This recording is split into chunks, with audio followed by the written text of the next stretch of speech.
Syaitanirrajim. Bismillahirrahmanirrahim. Dia, iaitu Nabi Nuh, telah berkata, "Wahai kaumku, tidak ada denganku satu kesesatan pun, dan tetapi aku rasul daripada Tuhan sekalian alam." Puan Syawani telah baca minggu lepas ayat yang ke-60. Ayat 60. Ayat terakhir minggu lepas. Surah Al-A'raf. 60. Ketua-ketua daripada kaumnya berkata, "Sesungguhnya kami melihatmu, wahai Nuh, berada dalam kesesatan yang nyata." Okey. Terima kasih Puan Izawani. Bila Nabi Nuh alaihi salam menyampaikan dakwah pada kaum dia, lalu berkata tidak ada Tuhan selain Allah, maka kaum dia tak setuju. Kerana apa? Kaum dia dah lama menyembah berhala-berhala. Tiba-tiba Nabi Nuh datang kata tidak ada Tuhan yang selain Allah. Allah ni kaum ni memang dah tahu. Kaum Nabi Nuh memang dah tahu Allah tu ada. Cuma bila Nabi Nuh alaihi salam menyampaikan yang Allah tu je Tuhan, lain tak layak jadi Tuhan, mereka tak puas hati. Sebab apa? Mereka mengatakan apa yang Nabi Nuh bawa ni tak pernah dengar pun sebelum ni. Nenek moyang mereka tak pernah cakap pun. Tok pada ayah mereka tak pernah cakap pun tentang ada Tuhan lain selain Allah. Jadi dalam ayat ni mereka tuduh Nabi Nuh alaihi salam sesat. Dalam ayat lain, mereka tuduh Nabi Nuh alaihi salam ni nak buat pelik-pelik sebab nak jadi pelik, dan bila jadi pelik senang dapat followers. Bila senang dapat followers, senang jadi kaya, senang jadi orang besar, senang jadi ketua. Itu tuduhan mereka pada Nabi Nuh alaihi salam. Dr. Nazni telah baca, boleh Dr. Nazni muka surat 343 ayat 23, 24, 25. Ni kisah Nabi Nuh juga ni. 23, 24, 25. Surah Al-Mu'minun. 23, 24, 25 ya Ustaz? Ya, betul. 23. Sesungguhnya kami telah mengutuskan Nabi Nuh kepada kaumnya, lalu dia berkata, "Wahai kaumku, sembahlah Allah. Tidak ada Tuhan bagi kamu selain daripadanya. Oleh itu, tidakkah kamu mahu bertakwa kepadanya?" 24. Maka pembesar-pembesar yang kafir daripada kaumnya berkata, "Orang ini hanyalah seorang manusia seperti kamu. Dia bertujuan hendak mengangkatkan dirinya daripada kamu, dan kalaulah Allah menghendaki, tentulah dia menurunkan malaikat menjadi rasulnya. Kami tidak pernah mendengar seruan seperti ini di kalangan nenek moyang kami yang lalu." Ayat 25, dia tidak lain hanyalah seorang lelaki yang berpenyakit gila. Oleh itu, biarkanlah keadaannya sehingga ke suatu masa kematiannya. Okey, terima kasih Dr. Nazni. Ustaz, nak tanya lah Ustaz, saya lupa, mungkin Ustaz dah cakap. Antara Nabi Adam dengan Nabi Nuh tu dikatakan berapa tahun jarak dia ya Ustaz? Sebab saya rasa macam dah kiranya mereka dah macam sesat betul. Berapa tahun jauh dia tu? Lama. Saya tak ingat dah, tapi ada itu saya cari. Yang ni saya tak jumpa dalam kitab lah. Berapa lama? Dr. Nazni. Saya tengok kat Google, tempoh Nabi Adam dengan kaum dia sesat tu, tempoh dia sangat lama lah. Kejap tak silap saya 1000 tahun lebih. 1000 tahun lebih. Terima kasih Ustaz. Cuma kita kata tu pendapat-pendapat yang kita tak boleh kata setepat-tepatnya kita pakai pendapat tu, tak boleh lah. Memang lama sangat lah, sebab zaman Nabi Nuh tak ada orang kafir. Zaman Nabi Nuh pula, zaman Nabi Adam tak ada orang kafir, tak ada orang syirik pada Allah Subhanahu Wa Taala. Zaman anak Nabi Adam tak ada lagi orang syirik. Zaman Nabi Idris tak ada orang syirik. Zaman lepas pada tu, maknanya nak lahirkan golongan-golongan syirik ni, nak timbulnya golongan syirik ni bukan ambil masa 100 tahun, 200 tahun, tak, lama lagi. Jadi tempoh masa daripada zaman Nabi Adam sampai zaman Nabi Nuh ni tempoh masa yang sangat-sangat lama lah. Okey, baik, berapa lama dengan tempat tu wallahu alam. Ayat yang Dr. Nazri baca untuk kita tadi, Nabi Nuh alaihi salam dakwah mereka pada Allah, maka mereka mengatakan, ayat kita tadi, mereka tuduh Nabi Nuh sesat. Ayat ni, mereka tuduh Nabi Nuh ni buat benda pelik-pelik, buat benda lain daripada yang lain sebab nak dapat kelebihan. Nak jadi orang yang ada kelebihan. Nak jadi orang yang unggul di kalangan kaum kita. Apa maksud dia? Setengah orang, dia nak unggul, dia kena jadi kaya. Bila jadi kaya, dia terkenal, nama dia naik, orang dengar cakap dia. Kalau dia jual produk, senang laku produk dia. Okay, kalau dia kaya lah.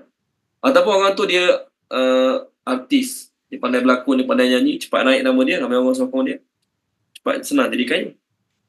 Salah satu lagi cara nak jadi kaya ialah buat benda pelik-pelik. Buat benda pelik-pelik, buat benda yang berlawanan dengan penduduk setempat. Cepatlah naik nama dia. Pepatah Arab ada sebut. Pepatah Arab sebut apa tau?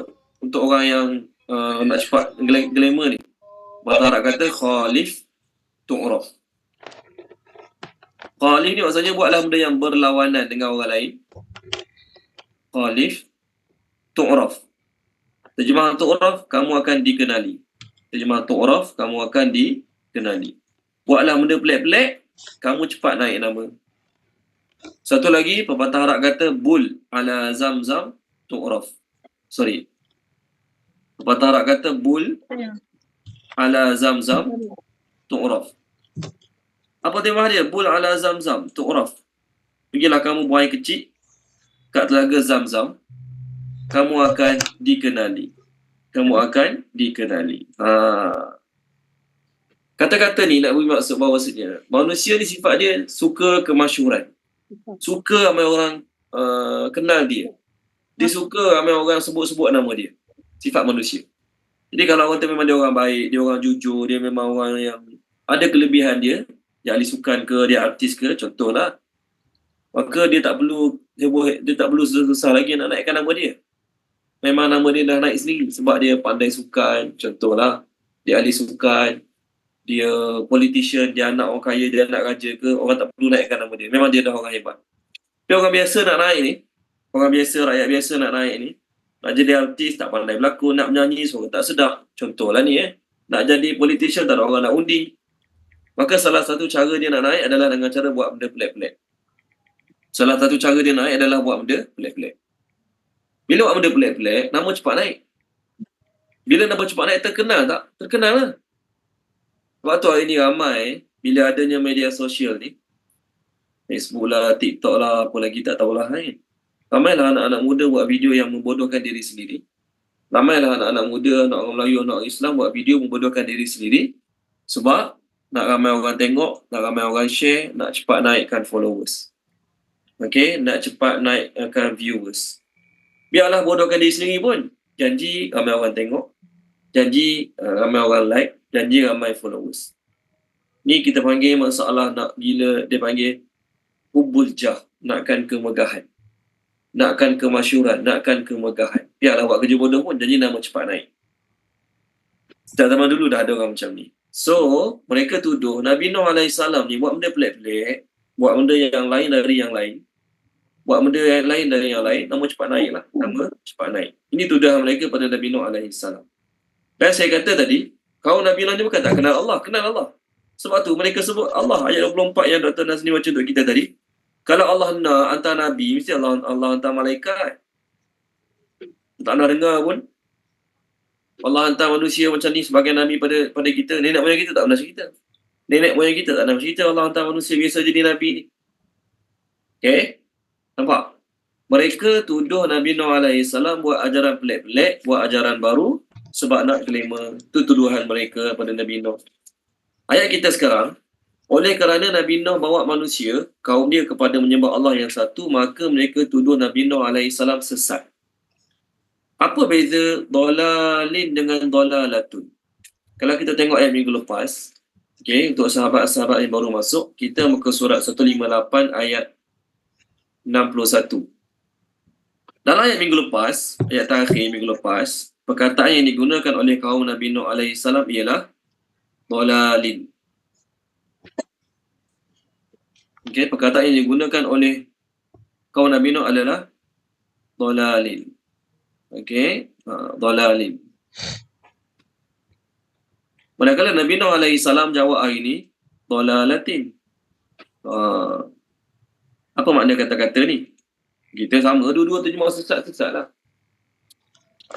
Mereka menggunakan perkataan dhalalin maksudnya Nabi Nuh ni ada sesat sikit. Dalam bab muamalat dia okey, dalam bab kekeluargaan dia okey, dalam bab jiran dia okey, dalam bab kawan-kawan dia okey, dalam bab bekerja dia okey. Cuma dia ni dalam bab ketuhanan dia sesat sikit. Dalam bab ketuhanan dia sesat sikit. Itu maksud dhalalin. Maksudnya Nabi Nuh AS ni ada sesat sikit bagi mereka. Dalam bab family, dalam bab jual beli, dalam bab pekerjaan, dalam bab kejiranan, dia okey. Dalam bab tu dia tak sesat, dia okey. Tapi dia hanya sesat satu je dalam bab ketuhanan. Bab ketuhanan je dia masalah. Kita nak urusan jual beli dengan dia okey. Kita nak urusan tukar-tukar barang dengan dia okey. Tak ada masalah. Tapi dalam bab ketuhanan je dia sesat. Itu maksud dhalalin. Manakala Nabi Nuh AS jawab dengan ayat kita ini dhalalatun. Ta ni dalam bahasa Arab dia panggil apa? Ta lil wahdah. Apa maksud ta lil wahdah? Ta menunjukkan satu. Ta memberi mana? Satu. Bukan ta perempuan. Ya, banyak kalimah dalam bahasa Arab bila ada ta kat belakang maknanya perempuan. Muslim, seorang lelaki. Muslimatun, seorang muslim perempuan. Mukmin, seorang mukmin lelaki. Mukminatun, seorang mukmin perempuan. Tambah ta jadi perempuan. Ustazun, lelaki. Ustazatun, perempuan. Tu dia panggil talil mu'annas. Ta untuk perempuan. Talil wahdah ni maksudnya seorang. Satu. Sama juga macam ayat Allah panggil Nabi Adam dengan khalifah, betul kan? Surah Al-Baqarah, muka surat 6 ayat atas sekali Allah kata, semua tengok, muka surat 6, surah Al-Baqarah, Allah kata, wa idh qala rabbuka lil malaikati inni ja'ilun fil ardi khalifah. Khalifah tu refer pada Nabi Adam. Tapi ada ta belakang. Nabi Adam perempuan ke? Tak, Nabi Adam lelaki. Habis tu kenapa ta belakang? Perkataan khalifah tu. Ayat 30 surah Al-Baqarah. Ta tu dia panggil ta lil wahdah. Ta menunjukkan satu, tunggal. Okey? Bukan ta perempuan. Baik. Jadi mereka guna lafaz dhalalin. Nabi Nuh jawab dhalalatin. Maksud Nabi Nuh, aku ni tidak ada satu kesesatan pun. Mereka tuduh Nabi Nuh dalam bab lain, okey. Bab ni je sesat. Mereka tuduh Nabi Nuh lah. Nabi Nuh AS kata, tak. Aku semua perkara tak ada sesat langsung. Okey, setengah orang dalam bab ibadat mungkin dia sesat. Tapi dalam bab muamalat dia jujur je. Dia jujur dalam jual beli, dalam hak jiran dia jujur, dia amanah, tak nak kacau jiran. Ada orang dalam bab ibadat dia bagus tapi hutang orang tak bayar, dia sesat bab muamalat. Contoh, ni sekadar contoh lah ni. Jadi mereka tuduh Nabi Nuh ni bab lain okey, tapi bab ketuhanan ni dia fail Nabi Nuh ni. Itu maksud dhalalin. Maka Nabi Nuh menafikan dengan ayat pertama kita ini, aku ni tidak ada satu kesesatan pun yang ada pada diri aku. Tidak ada satu kesesatan. Bab ketuhanan ke, bab muamalat ke, bab jual beli, bab jiran-jiran ke, sesama keluarga punya hubungan ke, tidak ada langsung kesesatan. Tetapi, kamu tuduh aku sesat sebab aku bawa sesuatu yang berlainan dengan apa kamu amalkan sebelum ni. Aku ni adalah utusan daripada Tuhan sekalian alam. Aku ni adalah utusan, maksudnya dihantar daripada Allah, Tuhan sekalian alam. Nampak? Nak cari, jadi jawapan Nabi Nuh AS ni nak menafikan penafian yang lagi besar. Nak menafikan satu penafian yang secara umum. Mereka sebut Nabi Nuh AS sesat secara spesifik. Bab ni je. Nabi Nuh AS menafikan, tak, bukan sekadar bab tu aku tak sesat. Segala-gala bab, segala-gala jenis perkara aku tak sesat langsung. Nampak? Ni cara Nabi Nuh AS menjawab dengan jawapan yang lebih tuntas kepada orang-orang yang mengatakan dia adalah orang-orang yang sesat. Okey, sambung ayat baru. Ayat baru, ayat 62. Surat 158 ayat 62. Uballighukum, aku menyampaikan kepada kamu. Uballighukum, terjemah dia, aku menyampaikan kepada kamu. Risalati, risalah. Rabbi Tuhanku, wa dan ansahu, aku menasihati. Ansahu, aku memberi nasihat. Aku menasihati. Dua-dua boleh lah. Lakum, bagi kamu. Lakum, bagi kamu. Wa dan a'lamu, aku mengetahui. Aku mengetahui Dia kadang-kadang a'lamu terjemah dia lebih mengetahui. Kat sini a'lamu aku mengetahui. Tak boleh terjemah aku lebih mengetahui. Tak kenalah aku mengetahui. Minallah, daripada Allah. Ma, apa yang. La, tidak. Ta'lamun, kamu ketahui. Ta'lamuna, kamu ketahui. Puan Rohana terjemahkan boleh? Puan Rohana. Puan Rohana. Kamu ketahui. Yap. Ayat 62. Okey. Bismillahirrahmanirrahim. Aku menyampaikan kepadamu risalah Tuhanku dan aku menasihati bagi kamu dan aku mengetahui aku mengetahui, betul ke Ustaz? Betul? Aku mengetahui daripada Allah apa yang tidak kamu ketahui. Okey, terima kasih Puan Rohana. Nama. Risalah ni benda yang nampak ke benda tak nampak? Risalah.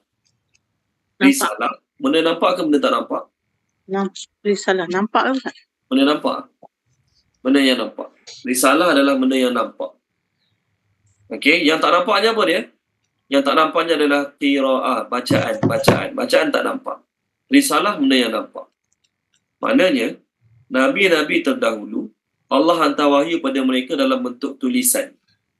Nabi-Nabi terdahulu, Allah hantar wahyu pada mereka dalam bentuk tulisan. Tulisan tu turun atas kayu ke, atas kertas ke, atas silver ke, atas emas ke, tak tahu. Yang penting, risalah tu adalah satu benda yang telah tertulis. Itu risalah dalam bahasa Arab. Okey? Maknanya, para Nabi terdahulu, mereka dapat wahyu daripada Allah dalam bentuk tulisan-tulisan. Kalau Nabi Musa, dia dapat 10 Commandment kan? Al-Wah. Papan-papan, tablet-tablet. Sebelum Nabi Musa dapat Al-Wah, Nabi Musa dapat suhuf, lembaran-lembaran. Daripada perkataan suhuf tu keluar perkataan mushaf. Quran ni jadi mushaf bila disusun dalam bentuk penulisan. Sebelum Quran disusun dalam bentuk penulisan, Quran ni dipanggil qiraah, bacaan. Baik. Apa beza Quran dan kitab-kitab lain? Bezanya ialah kitab-kitab lain turun dalam bentuk tulisan, risalah, suhuf, lembaran. Makanya bila kitab-kitab tu turun dalam bentuk tulisan, dia dipanggil mukjizat yang dilihat oleh mata. Mata tengok tulisan-tulisan, mata tengok risalah-risalah, mata tengok lembaran-lembaran. Okey, tu kitab-kitab dululah. Adapun Al-Quran, dia dipanggil qiraah. Maksudnya bacaan. Nikmat Al-Quran adalah mukjizat Al-Quran adalah mukjizat yang didengar oleh telinga. Didengar oleh telinga. Jadi nak tanya tuan-tuan, kalaulah Quran, kitab-kitab zaman dulu, termasuklah Taurat, Injil, Zabur, Suhuf Ibrahim, Suhuf Musa, kan? Turun dalam bentuk tulisan. Boleh tak dia dirosakkan oleh bencana alam? Terbakar, banjir, apa lagi? Boleh. Makan anak-anak. Boleh ke tak boleh? Boleh. Boleh. Bila kitab-kitab zaman dulu turun dalam bentuk tulisan, dia boleh rosak. Boleh hancur kena makan anak-anak. Kalau rumah terbakar, dia terbakar. Kalau banjir besar hanyut, dia hanyut. Okey. Lepas tu kalau lama duduk tengah panas, dia boleh rosak. Boleh berlaku. Tapi Al-Quran, Allah turunkan, mukjizatnya adalah dalam bentuk bacaan. Bacaan ni kita panggil benda yang abstrak. Bacaan boleh tak dihilangkan dengan api, dengan air, dengan cuaca panas, dengan air panas, dengan asid, chemical? Tak boleh. Jadi Quran ni adalah mukjizat pendengaran. Okey, jadi bila dia dalam bentuk pendengaran, dia tak boleh nak dihapuskan lah. Tak boleh nak dihapuskan. Apa yang saya dengar, apa yang saya cakap. Macam mana nak hilangkan? Apa yang saya dengar dan apa yang saya cakap, macam mana nak hilangkan? Apa yang saya tulis, apa yang saya catat boleh dihilangkan. Tapi apa yang saya dengar, apa yang saya cakap, benda tu benda abstrak. Macam mana nak hilangkan? Okey, bunuh dia. Kita tak nak benda tu keluar pada mulut dia. Dia telah cakap pada orang lain sebelumnya. Ada orang lain dengar juga, ada orang lain cakap juga. Makanya Quran ini, zaman Nabi SAW, ianya dalam bentuk suara. Disampaikan dan didengar. Ustaz, boleh tanya tak? Boleh. Al-Quran memang jelas Allah katakan Allah akan protect sampai ke akhir, sampai ke ni lah. Tapi macam kitab-kitab lain tu memang tak ada lah Ustaz tak dikatakan ya. Yes, tak ada. Tak ada mana-mana ayat yang Allah mengatakan akan protect kitab-kitab sebelum Al-Quran. Apa hikmah dia? Hikmahnya dua perkara lah. Hikmahnya, Allah nak suruh seluruh manusia akhir zaman nanti berpegang dengan satu kitab yang tak ada ubah suai.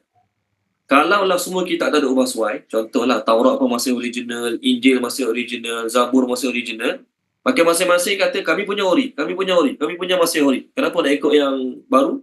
Kami punya original masih ada. Kalau Allah protect kitab-kitab lain juga. Itu hikmah yang pertama.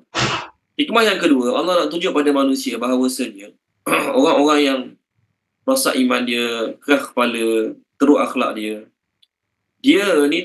mereka ni tanpa rasa bersalah, tanpa rasa berdosa, sanggup ubah kitab mereka sendiri. Sanggup ubah kitab yang jadi pada hidup mereka sendiri. Allah nak tunjuk bahawasanya umat zaman dulu punya teruk mereka, punya dahsyat mereka punya nafsu, okey, mereka sanggup ubah kitab utama mereka sendiri. Ya, Al-Quran, walaupun manusia tu zaman Nabi Muhammad, walaupun manusia tu ramai yang teruk, ramai yang akhlak tak baik, tapi seteruk-teruk umat Nabi Muhammad, mereka tidak akan mengubah wahyu yang Allah turunkan kepada mereka. Itu dua hikmah yang saya pernah baca lah. Kenapa Allah biarkan kitab-kitab lama dia di tokok tambah ubah suai? Kerana Allah nak beritahu bahawasanya Allah nak suruh seluruh manusia akhir zaman ikut satu kitab yang tak diubah suai, tak ditokok tambah. Okay? Bible ada macam-macam version. Old Testament pun ada macam-macam version. Sebab apa? Dia ditulis balik oleh manusia-manusia yang tak ingat kesemuanya. Quran je yang Allah janji Allah akan jaga.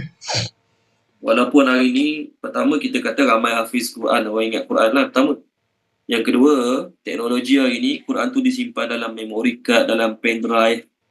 Dia tak mungkin lah musuh-musuh Islam ni berjaya nak hapuskan Quran secara keseluruhan, tak mungkin.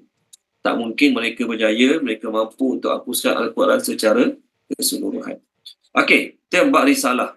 Nabi Nuh AS mengatakan, aku menyampaikan kepada kamu risalah Tuhanku dan aku nak menasihati kamu. Ansahu terjemah dia nasihat. Ansahu, kita terjemah nasihat. Betul lah.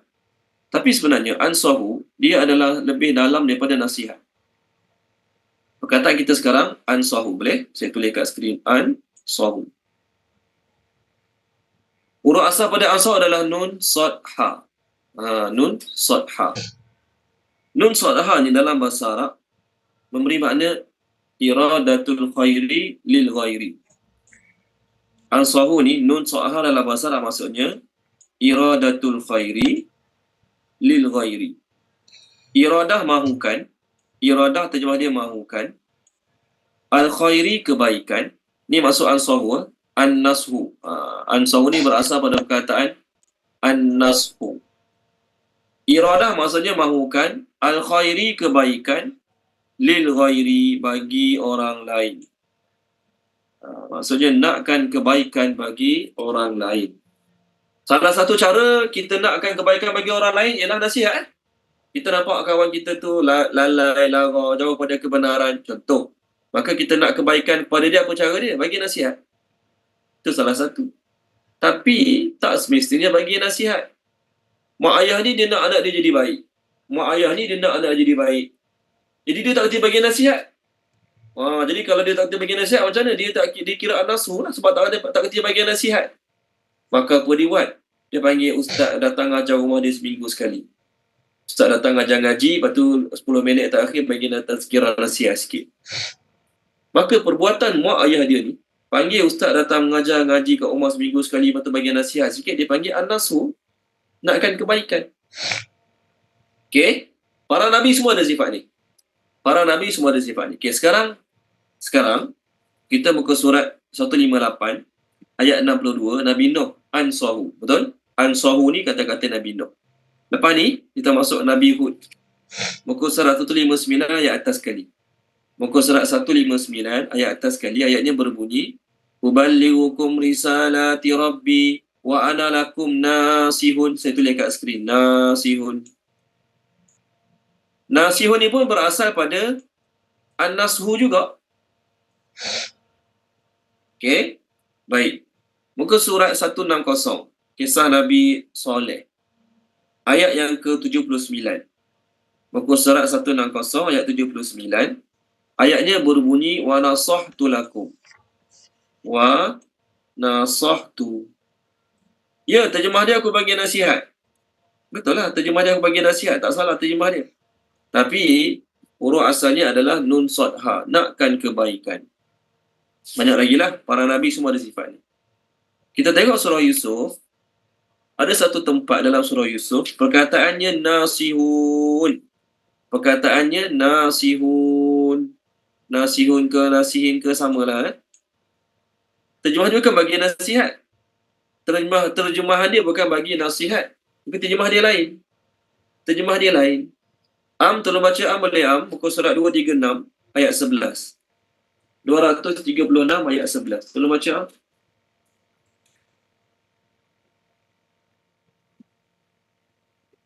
ayat 11 tu penutup dia wa inna lahu lanasihun. Ada? Ada. 236 Ustaz. 236 ayat nombor 11. Mereka berkata, wahai ayah kami, mengapa engkau tidak mempercayai kami terhadap Yusuf? Padahal sesungguhnya kami semua menginginkan kebaikan baginya. Semula padahal sesungguhnya apa? Padahal sesungguhnya semula. Sesungguhnya kami semua menginginkan kebaikan baginya. Yes, itu terjemahan paling tepat. Dia kata ke ayah dia, anak-anak Nabi Yaqub lah, kenapa tak percaya kami untuk bawa Nabi Yusuf ni?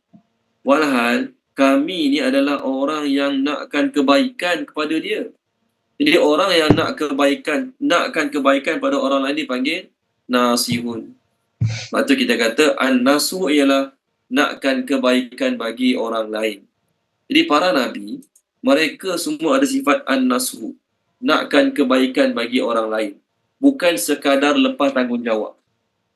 Kadang-kadang setengah orang, ustaz-ustaz, contohlah ni bukan nak mulakan ustaz-ustaz tak, tapi nak cerita, memang boleh berlaku. Dan seorang ustaz ni, dia ditugaskan untuk bagi nasihat lah kat satu kawasan sekolah yang ustaz ni dia dibayar untuk bagi kata-kata motivasi, kata-kata nasihat pada budak-budak yang rosak akhlak. Contoh. Jadi dia dibayar sejam berapa, contoh. Dia pun pergi bagi nasihat, bomba bagi nasihat, sejam dapat duit balik. Budak tu berubah ke, tak nak berubah ke, budak tu nak dengar cakap dia ke, tak dengar cakap dia ke, tak kisah. Yang penting tugas aku bagi nasihat. Dah bagi nasihat balik. Apa nak jadi budak-budak tu, tak kisah. Walaupun dia bagi nasihat, tapi dalam diri dia tidak ada perasaan nakkan kebaikan. Ada duit aku cakap, tak ada duit aku tak cakap. Ada duit aku nasihat, tak ada duit aku tak nasihat. Contoh. Walaupun dia bagi nasihat, tetapi dalam diri dia tidak ada perasaan nakkan kebaikan pada orang lain. Tu an-nasu. Perasaan an-nasu ni ada pada semua orang. Sifat an-nasu ni ada pada semua orang. Tapi sayang, kita punya sifat an-nasu ni, kebiasaannya dan kebanyakannya hanya terbatas untuk keluarga sendiri. Kita hanya nak anak kita jadi baik, kita nak cucu cicit kita jadi baik. Tu je. Anak orang lain, anak jiran, anak orang jauh-jauh yang tak ada kaitan dengan kita, apa kaitan dengan aku? Itu beza dia. Para Nabi, bukan Nabi Muhammad saja, bukan Nabi Nuh saja, semua para Nabi, mereka ada sifat an-nashu ni pada seluruh umat. Sebab tu mereka bertungkus lumus berdakwah. Kalau para Nabi tak ada sifat an-nashu, jenis macam ustaz tadi, janji aku cakap dapat duit balik. Nabi tak perlu susah payah sampai kena caci maki. Nabi cakap sekali je, aku ni Nabi, siapa nak selamat ikut aku, percaya pada kitab aku bawa, percaya pada aku sampai apa aku sampaikan. Nak dengar, tak nak dengar sudah, balik pun. Selesai. Kan, selesai. Kat akhirat kalau Allah tanya, dah sampaikan ke? Dah, dia orang tak nak dengar. Okey, fine, selesai. Para Nabi, dia akan sungguh-sungguh nak umat dia baik, jadi baik, selamat ke akhirat. Sebagaimana mak ayah, sungguh-sungguh nak anak jadi baik. Ada tak mak ayah yang nak anak dia jadi baik, dia nasihat 2 kali? 2 kali nasihat anak dia. Lepas tu anak dia tak nak berubah, dia pun kata apa? Sekati aku dah nasihat dah. Tak. Oleh kerana nak anak jadi baik, maka mak ayah ni tak pernah jemu, tak pernah menyesal, tak pernah apa lagi, tak pernah puas, tak pernah cemuah menasihati anak-anak dia. Kerana apa? Pada diri mak ayah ada perasaan an-nashu pada anak-anak. Walaupun mak ayah tu kadang-kadang kat mulut dia keluar perkataan lantak pi kat hang lah nak buat apa pun. Contoh. Keluar kat mulut mak tu perkataan lantak pi kat hang lah nak buat apa pun. Tapi dalam hati mak tu, dalam hati ayah tu, masih ada lagi perasaan nak anak dia jadi baik. Itulah an-nasfu. Itulah yang ada pada diri semua para Nabi. Okey, baik. Sambung balik. Ustaz, nak tanya sikit boleh tak Ustaz? Boleh. Yang hadis agama itu nasihat, Yes. nasihat itu tu maksud dia sama ke tu? Sama. Hadis tu berbunyi ad-dinun nasihah. Betul kan? Agama tu adalah nasihat. Ya, salah nasihat tu terjemah dia nasihat. Tapi sebenarnya an-nasihah tu maknanya lagi dalam pada nasihat. Betul Dr. Nazneen? Saya nak tanya lah Dr. Nazneen. Adakah semua orang Islam pandai bagi nasihat, Dr. Nazneen? Taklah Ustaz. Ya, betul kan? Tak semua orang. Bahkan bagi nasihat ni kadang-kadang ustaz pun kadang tak pandai bagi. Dia jadi imam, dia tak kerti bagi nasihat. Dia kerja jais, jakim, dia jabatan agama, dia tak kerti bagi nasihat. Jadi dia tak boleh termasuk dalam kategori hadis ad-dinun nasihah. Dia tak termasuk lah. Sebab kalau kita kata ad-dinun nasihah tu maknanya nasihat semata-mata. Nasihat adalah salah satu cabang nakkan kebaikan pada orang lain. Tapi adakah nasihat saja makna nak bagi kebaikan? Tak. Budak-budak surau kita, budak-budak taman perumahan kita, maghrib hari tak semayang, azan pun main bola lagi. Contohlah, kita bukan ustaz, nak nasihat tak reti. Jadi kita duduk sama-sama AJK surau fikir, macam mana nak buat supaya budak-budak taman kita ni waktu maghrib dia berhenti semayang maghrib jap, lepas tu dia main balik pun tak apa dah. Jadi AJK duduk fikir macam mana nak buat, tu dia panggil an-nasru. Okeylah, kita panggil influencer ke, kita panggil artis ke untuk buat program, cakap sikit pasal tu. Sebulan sekali ke, biar budak-budak ni datang dengar sikit. Contoh, mereka tak pandai nak bagi nasihat AJK ni, tapi mereka fikir macam mana nak buat supaya budak-budak yang kat taman perumahan kita ni maghrib hari dia berhenti main, dia pergi solat dulu. Jadi perbuatan mereka duduk fikir, mesyuarat, nak panggil siapa bagi nasihat, itu pun dia panggil an-nasfu. Tak salah lah. Tak salah terjemah hadis tu ad-dinun nasihah. Agama tu adalah nasihat. Tak salah terjemah tu agama tu adalah nasihat. Tetapi nasihat tu adalah salah satu cabang untuk menginginkan kebaikan kepada orang lain. Kalau boleh bagi nasihat, bagi nasihat. Kalau tak dia bagi nasihat, macam mana cara dia? Panggil orang ke untuk buat untuk bagi nasihat pada orang yang kita nak dia jadi baik. Okey, baik. Ada 3 sifat dakwah para nabi. Para nabi dalam berdakwah mesti ada 3 ciri. Pertama an-nashu, yang kedua tak ambil upah. Tak ambil upah tu kita cerita kemudian. Yang ketiga, para nabi dalam berdakwah, mereka yang pergi jumpa orang, bukan tunggu orang datang jumpa mereka. Mereka yang keluar daripada rumah, pergi jumpa orang, bukan tunggu orang datang cari mereka. Ini 3 sifat dakwah para nabi. Okey, kemudian Nabi Nuh AS mengatakan, aku mengetahui sesuatu daripada Allah, apa yang kamu tak tahu. Apa dia Nabi Nuh AS tahu? Nabi Nuh AS tahu tentang berita-berita akhirat. Nabi Nuh AS tahu tentang azab-azab yang bakal menimpa kaum mereka kalau mereka tidak beriman. Nabi Nuh kasyaf ke? Nabi Nuh tak kasyaf. Kan Nabi Nuh kata dalam ayat ni, aku mengetahui daripada Allah. Maknanya kalau Allah tak tahu, aku pun tak tahulah. Kalau Allah tak beritahu, kalau Allah tak beritahu, maknanya aku pun tak tahu. Apa akan berlaku, apa bakal berlaku, aku pun tak tahu future. Malaikat Allah beritahu. Sama juga Nabi Muhammad SAW tahu tak masa depan. Nabi Muhammad tak tahu masa depan. Malaikat apa yang Allah beritahu, baru Nabi tahu. Kalau Allah tak beritahu, maksudnya Nabi tak tahu. Kalau Allah tak beritahu, maksudnya Nabi tak tahu masa depan. Semua Nabi macam tu. Okey, baik. Ayat seterusnya, ayat 63. Muka surat 158, ayat 63. Jadi para Nabi ni Allah bagi mereka ilmu-ilmu yang mana orang lain tak dapat ilmu tersebut macam mereka. Iaitu ilmu setengah Nabi ni Allah bagi ilmu masa depan. Dia boleh tahu. Gini, masa depan akan berlaku gini. Contoh Nabi SAW pernah cakap pada Abu Ubaidah bin Jarrah, kamu nanti akan pakai gelang Kisra. Gelang Raja Kisra. Kamu akan dapat gelang Raja Kisra. Masa zaman Nabi masih hidup, kerajaan Kisra tak jatuh lagi ke tangan orang Islam. Lepas Nabi wafat zaman Sayyidina Umar, mereka dapat tawar Rum dengan Parsi, masa tu baru dapat terapasan dan Abu Ubaidah bin Jarrah diberikan gelang tersebut. Tu Nabi tahu masa depan. Yang Allah beritahu Nabi tahu. Yang Allah bagi tahu Nabi tahu. Nabi SAW pernah makan daging kambing yang diisi racun. Kalau Nabi tahu future, Nabi awal-awal lagi reject daging kambing tu. Tapi Nabi tak tahu. Nabi tak tahu sebab tu Nabi makan juga sikit kambing tu. Nak ceritanya para Nabi tak tahu masa depan, melainkan apa yang Allah beritahu. Nabi Nuh AS pun tak tahu, melainkan apa yang Allah bagi tahu. Ayat 63, adakah wa dan ajibtum, kamu berasa hairan, kamu berasa pelik, an kerana ataupun bahawa ja'akum datang kepadamu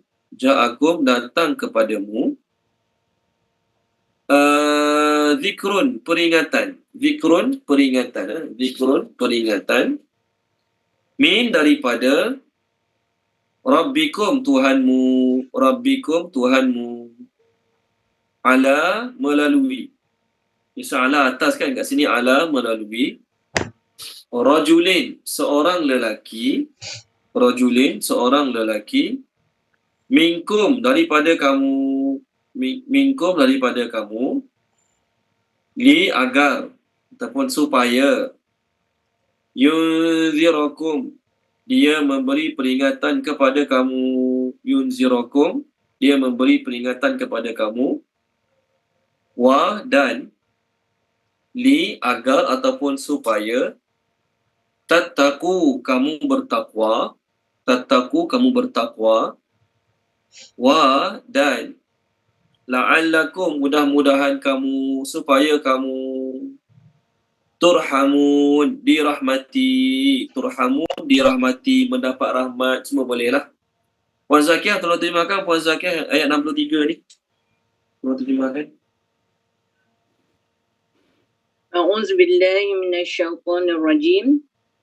Adakah dan kamu berasa pelik bahawa datang kepadamu peringatan daripada Tuhanmu melalui seorang lelaki daripada kamu agar ataupun supaya dia memberi peringatan kepada kamu dan supaya kamu bertakwa dan supaya kamu dirahmati.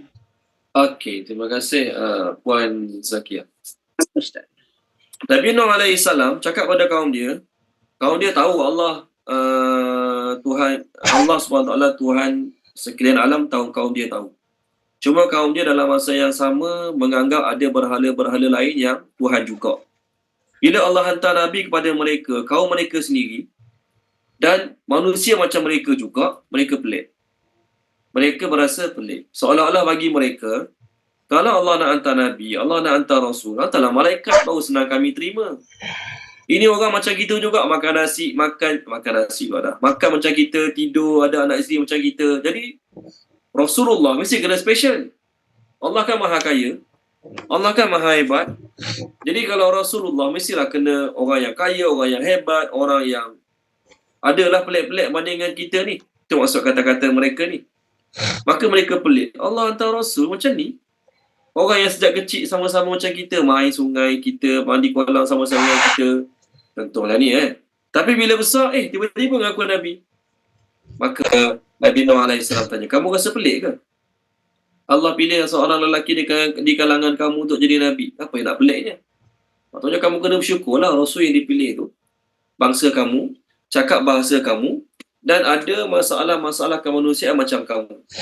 Kamu kena makan, kena minum, kena tidur. Dia pun kena makan, kena minum, kena tidur. Kamu ada bayaran-bayaran tertentu kena, contohlah, kena bayar bulan-bulan. Dia pun sama juga ada bayaran-bayaran tertentu kena bayar bulan-bulan, contoh. Jadi kalau Allah pilih malaikat jadi Nabi, saya manusia bagi alasan apa? Dia malaikat senang lah, tak payah makan, tak payah tidur, tak payah hantar anak sekolah. Jadi bila Allah pilih Nabi tu di kalangan manusia macam kamu, pertama Nabi tu cakap bahasa kamu dah tak perlu mempelajari bahasa orang lain. Yang kedua, Nabi tu nak ajar, walaupun aku ni manusia macam kamu, ada keperluan-keperluan kena sempurnakan. Cari rezeki, cari rumah, cari tempat tinggal, cari duit belanja. Tapi dalam masa yang sama, aku dapat ibadat pada Allah Subhanahu wa ta'ala. Perkara yang sama berlaku pada Nabi SAW. Perkara yang pertama berlaku pada Nabi SAW. Kalau baca dia, Puan Kamsiah Hussein, kalau baca boleh Puan Kamsiah? Boleh Puan Kamsiah?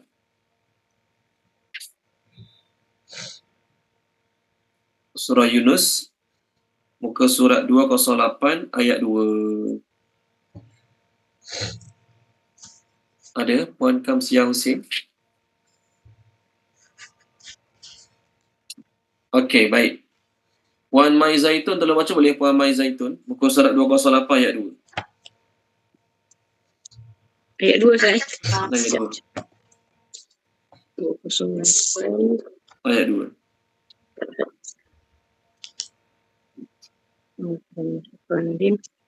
Layakkah manusia kehairanan bahawa kami memberikan wahyu kepada seorang lelaki di antara mereka? Berilah peringatan kepada manusia dan gembirakanlah orang-orang beriman bahawa mereka mempunyai kedudukan yang tinggi di sisi Tuhan. Orang-orang kafir berkata, sesungguhnya orang ini, Muhammad, benar-benar ahli sihir yang nyata. Okey, terima kasih Puan Mai Zaitun. Umat Nabi Nuh, kalau mereka rasa pelik, kita kata apa? Tak patut pelik sebab mereka dihantar Nabi di kalangan manusia macam mereka, cakap bahasa mereka.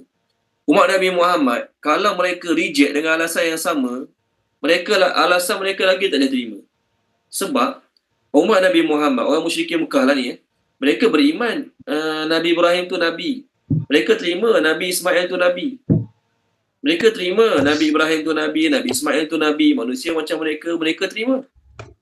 Tak ada pun mereka kata, kami tak terima Nabi Ibrahim tu Nabi sebab dia manusia macam kita juga. Tak ada pun. Maknanya mereka boleh menerima yang Nabi tu di kalangan manusia. Tiba-tiba bila Nabi Muhammad Allah pilih jadi Nabi, tak boleh ni, macam mana Nabi macam kita, orang macam kita jadi Nabi. Jadi alasan mereka, alasan orang kafir zaman Nabi Muhammad yang manusia tak boleh jadi Nabi, kita panggil alasan tu alasan antarabangsa. Kenapa panggil alasan antarabangsa? Sejak zaman Nabi Nuh lagi orang kafir zaman tu dah guna alasan, boleh ke orang manusia macam kita jadi Nabi? Boleh ke? Okey, baik. Semua Nabi lah, semua Nabi bila dia datang berdakwah, orang kafir akan guna alasan yang sama. Kamu nak dengar cakap manusia makan macam kamu? Ni Nabi Nuh. Kita nak refer ayat Nabi surah Mukminun, kisah Nabi Hud. Surah Mukminun, kisah Nabi Hud. Alasan sama juga. Jadi saya nak beritahu yang alasan manusia macam kita tak boleh jadi Nabi ni adalah alasan antarabangsa bagi semua kaum yang nak reject Nabi mereka. Tengok muka surat 344. Wan Amirah tolong baca 344. Ini kisah Nabi Hud. Kisah Nabi Hud. 344 ayat 33 dan 34. 33-34. Ini kisah Nabi Hud.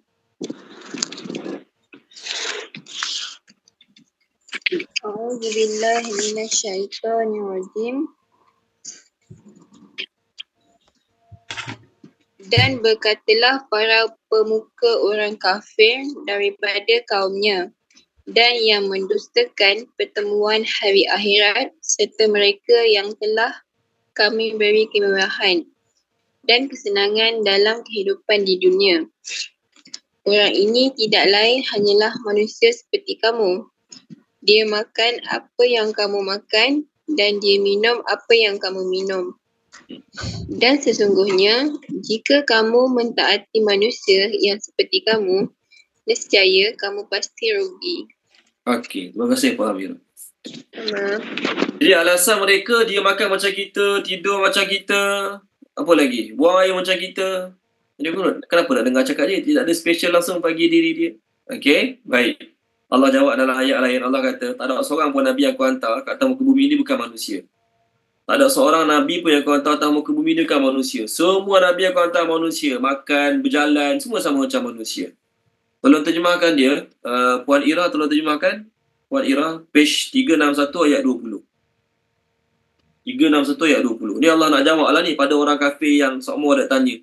Kenapa Allah pilih Nabi manusia macam kita? Kenapa Allah pilih Nabi manusia macam kita? Okey. Dan kami tidak mengutus rasul-rasul sebelummu iaitu Muhammad, melainkan mereka pasti memakan makanan dan berjalan di pasar-pasar. Dan kami jadikan sebahagian kamu sebagai ujian bagi sebahagian yang lain. Mahukah kamu bersabar dan Tuhanmu Maha melihat. Okay, terima kasih Pak Ira. Allah kata dalam ayat ni tak ada seorang Nabi pun, tidak ada seorang Nabi pun yang Allah hantar, melainkan semuanya manusia. Makan macam orang lain, berjalan macam orang lain. Tak ada lah kata boleh terbang tiba-tiba, tak ada. Mujizat boleh dia bawa angin ada pada Nabi Sulaiman AS. Tapi nak cerita Nabi Sulaiman AS, walaupun ada mujizat, boleh dibawa oleh angin ke bulu kilir, tapi dia tetap makan juga. Dia tetap makan juga, dia bukan manusia. Dia tetap mati juga. Nabi Sulaiman ada hari dia wafat juga. Jadi kenapa kamu nak ada Nabi di kalangan para malaikat? Pelik ke bila Allah hantar Nabi di kalangan manusia, di kalangan kamu pula? Di kalangan kamu juga. Nabi itu datang, apa perkara pertama yang Nabi itu datang? Pertama, Nabi itu nak bagi nasihat. Tadilah ayat 62. Nabi itu nak bagi nasihat supaya mereka selamat daripada azab Allah di akhirat. Nabi itu nak bagi nasihat, supaya mereka dapat tempat baik di syurga ke akhirat kelak. Lepas bagi nasihat, kalaulah kaum tu tak nak dengar nasihat, tak nak terima nasihat, maka Nabi itu akan bagi ancaman pula. Nabi itu akan beri ancaman pula kepada kamu, supaya kamu menjadi orang yang bertakwa, itu takut pada Allah, dan supaya kamu akan menjadi orang-orang yang mendapat rahmat Allah. Jadi nak jadi orang bertakwa, dan nak jadi orang dapat rahmat Allah, kita kena selalu mendengar ayat-ayat Allah yang menakut-nakutkan kita tentang hari pembalasan. Ya, kita dah percaya syurga neraka, kita percaya hari akhirat, kita percaya azab kubur, kita percaya pada mahsyar, tak nafikan. Tapi, untuk datangkan takut lagi dalam hati, bertambahkan lagi takut dalam hati, kena ada yunzira. Ayat kita sekarang ada perkataan liyunzirakum. Lam, ya, nun, zal, ra. Okey, liyunzira ni dia punya huruf asal dia nun, zal dan ra. Nun, zal dan ra ni kena diperbanyakkan dalam kehidupan kita. Banyak dengar, banyak baca, banyak cakap tentang nun, zal dan ra ni. Ancaman-ancaman, peringatan-peringatan supaya apa? Supaya kita makin bertakwa dan supaya kita dapat banyak rahmat. Lagi banyak dengar ancaman daripada ayat-ayat Allah ni. Berubah tak tahu lagi lah bila. Tapi, tahu tak, setiap kali kita dengar ancaman daripada ayat-ayat Allah, kalau kita datang dengan niat yang betul, dengan tujuan yang betul, bukan niat nak selain Allah lah maksudnya. Kita dengar ceramah kat masjid surau, niat kita betul-betul kerana Allah. Maka makin banyak kita dengar ancaman, makin banyak kita dengar warning-warning daripada Quran, makin kita jadi bertakwa dan makin mudah kita dapat rahmat. Jadi duduk dengar khutbah, duduk dengar ceramah sebelum khutbah, walaupun nampak tak dapat apa-apa, walaupun kita rasa macam tak bertambah input ilmu, tapi yakinlah, duduk dengan ancaman, duduk dengan amaran daripada Quran, orang tu dapat rahmat. Rahmat ni benda tak nampak. Kalau nasi kita nampak, duduk dengan ceramah, lepas ceramah dapat makan nasi. Kita nampak ada nasi tu. Tapi duduk ceramah, dengar ceramah dapat rahmat, kita boleh check macam mana rahmat dapat. Rahmat benda yang abstrak, tak boleh nak check. Tapi Allah suruh buat juga, sampaikan juga, agar dapat jadi rahmat, agar dapat rahmat dan jadi orang yang bertakwa. Okeylah, kita kata surah kita sekarang, Allah suruh Nabi Nuh AS bagi ancaman pada orang kafir. Tahu tak, Allah suruh juga bagi ancaman kepada orang-orang yang Islam, yang beriman pada hari akhirat, bagi ancaman lagi pada dia, supaya dia jadi orang yang lebih bertakwa. Tengok muka surat 133. Muka surat 133 ayat 51. 133 ayat 51. Tolong baca dia, Puan Rosnani, tolong baca boleh Puan Rosnani. 133 ayat 51. Ni untuk orang Islam ni. Allah suruh bagi ancaman pada orang Islam. Itu orang yang takut dikumpulkan kepada Tuhan mereka. Ingatkanlah dengannya Al-Quran itu orang yang takut akan dikumpulkan menghadap Tuhannya pada hari kiamat. Tiada pelindung bagi mereka dan pemberi syafaat, yakni pertolongan selain Allah agar mereka bertakwa. Okey, terima kasih Puan Rosnani. Berilah peringatan, berilah ancaman dengan Quran kepada orang yang takut akan dikumpulkan kepada Tuhan mereka. Siapa orang yang takut? Orang Islam lah. Sebab orang kafir, musyrikin, dia mana percaya ada hari akhirat, mana percaya ada hari kiamat. Jadi kita takutkan mereka dengan syurga ke, dengan azab kubur ke, dia tak percaya. Dia memang tak takut langsung lah. Ni orang Islam ni, orang Islam yang percaya akhirat, percaya hari kiamat, mereka lah orang yang takut. Jadi kalau pada orang yang takut ni diberi ancaman lagi, diberi nasihat lagi, diberi peringatan-peringatan lagi pada dia, maka apa manfaat dia akan dapat? Dia akan lebih bertakwa, dia akan dapat rahmat Allah, dia akan lebih bertakwa. Cuma nampak kesan tak? Tak nampak kesan. Kita kata apa? Setiap kali dengar ancaman daripada ayat Quran, setiap kali dengar ancaman daripada hadis Nabi SAW, nampak macam tak ada kesan, tapi sebenarnya ada kesan. Ulama-ulama kita lah, dia bagi analogi, dia kata apa air kolah? Kolah lah. Kolah tu 12 kaki kali 6 kaki. 12 kali 6, 12 tu. Keluasan kolah tu. Tinggi dia 4 kaki. Kolah masjid. Contoh. Air ada separuh. Air tu ada separuh kolah. Air itu ada separuh. Kita ambil air secawan. Air secawan, cawan biasa. Kita tuang dalam kolah tu. Nampak perubahan tak pada air kolah? Nampak tak perubahan pada air kolah? Tak nampak kan? Tak. Orang Kelantan bagi apa? Tak degi. Kelantan bagi tak degi. Tak degi ni apa? Not affected. Tak nampak efek langsung pun. Air kolah tu separuh. Kita ambil air secawan, bubuh air dalam tu. Nampak perubahan? Tak nampak perubahan. Sama je. Tak meningkat pun. Tapi hakikatnya bertambah tak air kolah tu? Hakikat. Tambah. Ustaz. Yes. Samalah juga. Kita dengar nasihat, dengar hadis, dengar Quran. Nampak sama je. Nampak sama je. Kehidupan kita tak ada perubahan. Ya, memang tak berubah masa tu terus. Tapi hakikatnya sedang bertambah rahmat. Sedang bertambah ketakwaan. Sedang bertambah peringatan-peringatan dalam diri kita. Bila nak nampak kesan dia, wallahualam. Ada setengah orang, bila sekali dia dengar ceramah, dia seolah-olah bertambah 2 berdi air kolah. Contoh. Jadi bila tambah 2 berdi air dalam kolah tu, nampaklah perubahan pada kolah tu. Tapi setengah orang dengar ceramah yang sama, walaupun duduk ceramah yang sama, didengar 2 jam yang sama, tapi dia macam dapat setengah cawan je. Contoh. Berbeza-beza lah bagi semua orang. Berbeza-beza lah keadaan bagi semua orang. Zaman Nabi, sahabat-sahabat duduk dengar ceramah depan Nabi. Dengar ceramah yang sama daripada mulut Nabi yang sama. Tapi kesan sama ke tak sama? Tak sama. Ada yang masa tu terus beramal. Ada yang balik fikir nak beramal, kata nak beramal. Ada yang lepas bulan baru beramal. Tahap manusia dalam menerima nasihat, tahap manusia dalam menerima ancaman daripada Quran berbeza-beza. Dia tengok pada niat dia, tengok pada tumpuan dia, tengok pada keinginan dia, maka daripada situlah Allah Ta'ala akan bagi taufik hidayah pada dia. Sebab tu kita dengar majlis, kita kena niat, aku nak amalkan ni, aku nak amalkan ni.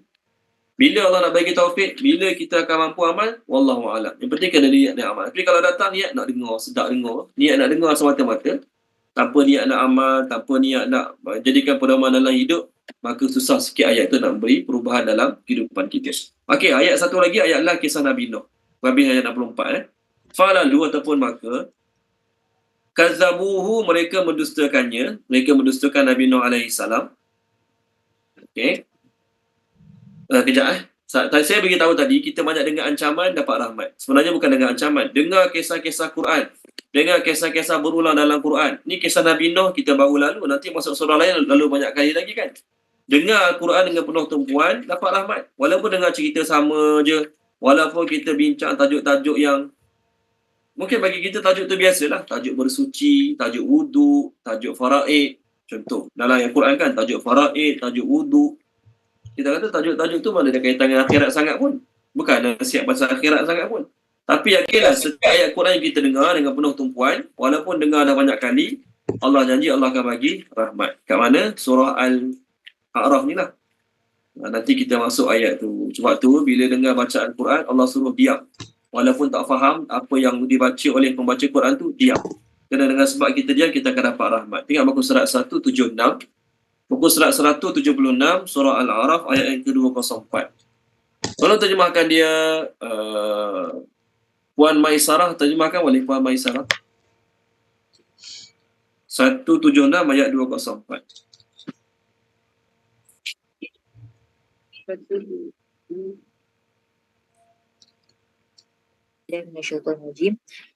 Dan apabila dibacakan Al-Quran, maka dengarkanlah dan diamkanlah agar kamu mendapat rahmat.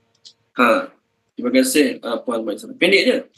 Apabila dibacakan ayat Quran, dengar dengan penuh tumpuan, istami'u tu maksudnya listen carefully dan diam. Mudah-mudahan kamu dapat rahmat. Baik, ayat ni tafsiran dia luas. Bila dia baca Quran, pertama memang masuk literal baca Quran. Dengar orang baca Quran, diam, bagi tumpuan. Walaupun tak faham, dapat rahmat. Yang kedua, bila sebut bila dibacakan Quran, maksudnya apa dia? Bila disampaikan ayat-ayat Al-Quran dalam bentuk nasihat. Orang nasihat kita, disampaikan ayat Quran, dia quote ayat Quran, itu pun termasuk dalam ayat ni. Jadi bila nasihat disampaikan mengenai Al-Quran, disampaikan kepada kita nasihat, kita bagi tumpuan, kita diam, maka kita akan dapat rahmat. Banyak mana kita dapat rahmat? Sejauh mana kita bagi tumpuan, sejauh mana kita tunjuk minat nak dengar, sejauh mana kita ada niat nak berubah, sejauh mana kita ada niat sungguh-sungguh nak ilmu, sejauh itulah kita akan dapat rahmat daripada Allah Subhanahu wa Ta'ala. Okey, baik. Seterusnya habis ayat ni. Habis kisah Nabi Nuh, lepas ni kita masuk kisah Nabi Hud pula. Maka kazzabuhu, mereka mendustakan Nabi Nuh. Lalu anjainahu, kami selamatkannya, dia Nabi Nuh. Dan alladzina, orang-orang yang ma'ahu, bersamanya bersama Nabi Nuh, fi, dalam al-ful, kapal, bahtera, sama je lah. Okey. Dan aghraqna, kami tenggelamkan. Alladzina, orang-orang yang kazzabu, mendustakan bi, dengan ayatina, ayat-ayat kami, innahum, sesungguhnya mereka kanu, adalah, siapa? Kaum Nabi Nuh ni lah, kaum Nabi Nuh adalah kaum amin, yang buta. Kalau orang nama amin tu guna alif, bukan guna ain. Jangan pula, ustaz, orang nama amin tu dia buta lah. Tak, awak yang buta. Orang nama amin tu guna alif, al-amin. Kita orang Melayu tak adalah panggil orang amin guna ain kan. Adakah orang Melayu, orang Malaysia, dia panggil kawan dia yang nama amin tu, dia panggil amin, cik amin? Tak ada. Amin kat sini, ain maksudnya buta. Dia berasal perkataan umyun, summun bukmun umyun. Adapun amin adalah orang yang amanah, orang jujur, orang amanah. Okey, tolong terjemahkan ayat kita. Puan Kamsiah, boleh terjemahkan Puan Kamsiah? Boleh Ustaz. Ayat berapa Ustaz? Ayat kita sekarang, ayat tadi Puan Kamsiah tak boleh unmute ke? Tadi saya minta Puan Kamsiah terjemah tadi. Ustaz tak dengar saya. Tak dengar? Puan mungkin tak unmute kot. Ustaz tak boleh record ke? Okey, tak apa. Muka surat 158, Puan. 158 ayat 64. 158 ayat 64.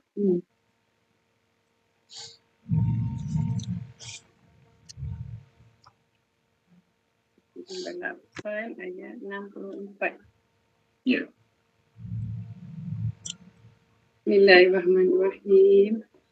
Lalu mereka mendustakannya Nuh, lalu kami selamatkan Nuh dan orang-orang yang bersamanya dalam bahtera, dan kami karamkan orang-orang yang mereka mendustakan terhadap ayat-ayat kami. Sesungguhnya mereka adalah kaum yang buta mata hati daripada melihat kebenaran. Okey, terima kasih Puan Kamsiah. Surah ni ringkas. Kisah Nabi Nuh paling panjang dalam surah Hud. Kalau kita ikut kisah ni, awalnya Allah terus ceritakan Allah tenggelamkan mereka. Allah Ta'ala ada satu sifat, namanya apa? Latif dan juga Halim. Latif dan Halim maksudnya tidak lekas menghukum. Manusia buat salah banyak, baru Allah hukum. Tu pun Allah hukum sikit dulu. Bukan Allah tunggu bagi ancaman, bukan Allah sekali bagi azab, terus binasa. Tak. Allah Ta'ala akan bagi azab kecil. Peringatan kecil, supaya dia berubah. Itu contoh kisah Fir'aun. Kita tahu, Fir'aun Allah binasakan. Last sekali Fir'aun Allah binasakan. Sebelum Allah binasakan Fir'aun, Allah bagi pada Fir'aun ancaman-ancaman kecil. Masuk ancaman-ancaman kecil tu, kita kata Allah buat mereka diuji dengan kemarau, Tanaman mereka dirosakkan oleh belalang, oleh kutu. Tujuannya apa? Supaya mereka kembali pada Allah. Bukannya Allah lepas 2 bulan Fir'aun lawan Nabi Musa tu hancurkan. Tak. Allah bagi banyak musibah-musibah kecil sebagai peringatan agar kembali pada Allah. Dah bagi banyak kali musibah kecil, tak nak berubah juga, barulah Allah bagi musibah besar. Tu sifat Allah, cara Allah bermuamalat dengan umatnya adalah Allah bagi azab kecil dulu, Allah bagi susah, Allah bagi kemarau supaya kembali pada Allah. Contoh, ni sekadar contoh. Surah Al-A'raf. Kalau baca Puan Izzawani surah Al-A'raf, muka surat 165 ayat 130. 133 sampai 136. A'udzubillahi minasyaitonirrajim. Bismillahirrahmanirrahim. Dan sesungguhnya kami telah menimpakan Fir'aun dan kaumnya dengan musim kemarau dan kekurangan buah-buahan supaya mereka mengambil pengajaran. 133. Maka kami menghantarkan kepada mereka banjir, belalang, kutu, katak dan darah, iaitu air minuman berubah menjadi darah, sebagai bukti-bukti yang nyata. Tetapi mereka tetap juga menyombongkan diri dan menjadi kaum yang berdosa. Terus. Apabila azab tersebut menimpa mereka, mereka merayu dengan berkata, "Wahai Musa, mohonlah kepada Tuhanmu untuk kami dengan pangkat Nabi yang diberikannya kepadamu, yang menjadikan permohonanmu sentiasa makbul. Sesungguhnya jika engkau hapuskan azab itu daripada kami, pastilah kami akan beriman kepadamu dan sudah tentu kami akan membebaskan kaum Bani Israel pergi bersamamu.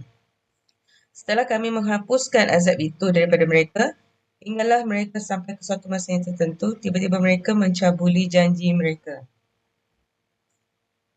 Terus? Sampai ayat berapa, Ustaz? Satu lagi, 136. Okay. Maka kami pun menghukum mereka. Maka kami menenggelamkan mereka di laut disebabkan mereka mendustakan ayat-ayat kami dan mereka sentiasa lalai daripadanya, tidak mahu memikirkannya. Okey, terima kasih Puan Izzawani. Jadi sebelum ayat 136 tu Allah timpakan kepada mereka, kami tenggelamkan mereka dalam laut. Sebelum tu Allah tu tak bagi ancaman-ancaman kecil pada mereka. Lambak ancaman kecil. Allah bagi kemarau, Allah bagi katak, Allah bagi banjir kecil, Allah bagi kutu, Allah bagi belalang, Allah bagi darah.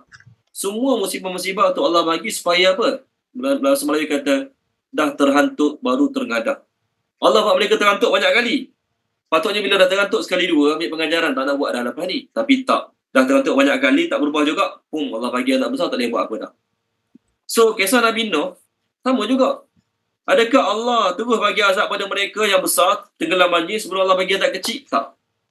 Dalam riwayat-riwayat tafsir, ni riwayat tafsir mengatakan, sebelum mereka ditimpa azab besar banjir ni, mereka ditimpa kemarau yang sangat lama.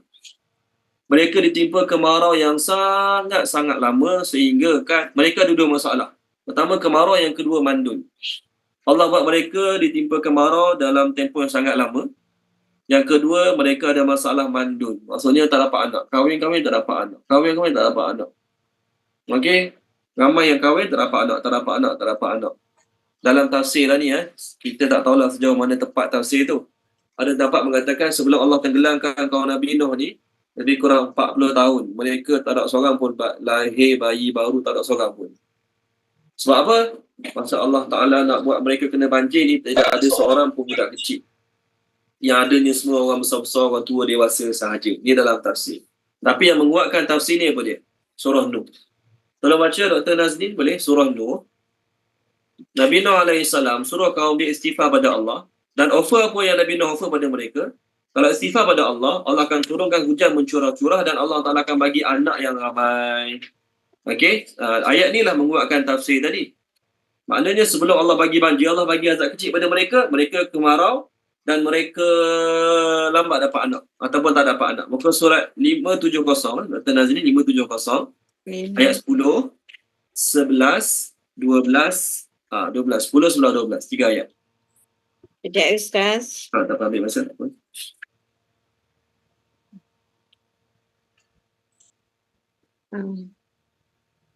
579 ya Ustaz? 570. Oh 570 ayat 10, bawah sekali. Oh, 10 bawah sekali. Okey. Sehingga ayat 10 Ustaz. Ha. Sehingga kamu berkata kepada mereka, mohonlah ampun kepada Kamu ke aku? Aku ke? mohonlah sehingga aku berkata kepada mereka, mohonlah ampun kepada Tuhan kamu, sesungguhnya Dia adalah Maha Pengampun. Terus? Sekiranya kamu berbuat demikian, Dia akan menghantarkan hujan lebat yang mencurah-curah kepada kamu dan Dia akan membanyakkan harta kekayaan serta anak pinak kamu dan Dia akan mengadakan bagi kamu kebun-kebun tanaman serta mengadakan bagi kamu sungai-sungai yang mengalir di dalamnya. Okey. Terima kasih Dr. Nazli. Jadi Ustaz, boleh tanya tak sikit? boleh. Saya pernah dengar bila ceramah ke apa ayat ni kan, dia penceramah ke saya silap ke, dia mengaitkan dengan memohon keampunan, inilah akan hasil-hasil daripada kita memohon keampunan daripada Allah. Makna rizki. Ya. Ayat ni biasanya kalau ustaz-ustaz tu ceramah, dia cerita kelebihan istighfar. Ada 5 kelebihan, 6 kelebihan istighfar. Salah satunya ni lah, Allah murahkan rezeki. Ya, betul lah tu. Okey, salah satunya ayat ni. Bila kita banyak istighfar, Allah Ta'ala akan murahkan rezeki. Bila semua turunkan hujan tu, maksudnya mudah dapat makanan. Itu maksudnya lah. Okey, betul lah tu. Okey, terima kasih Dr. Nazli. Ayat ni menguatkan dalam cerita dalam tafsir yang mereka sebelum ditimpa banjir besar, Allah buat kemarau dan mereka mandul. Susah dapat anak, lama lah. Sebab tu Nabi Nuh ni, kalau kamu istighfar pada Allah, Allah akan selesaikan masalah kamu.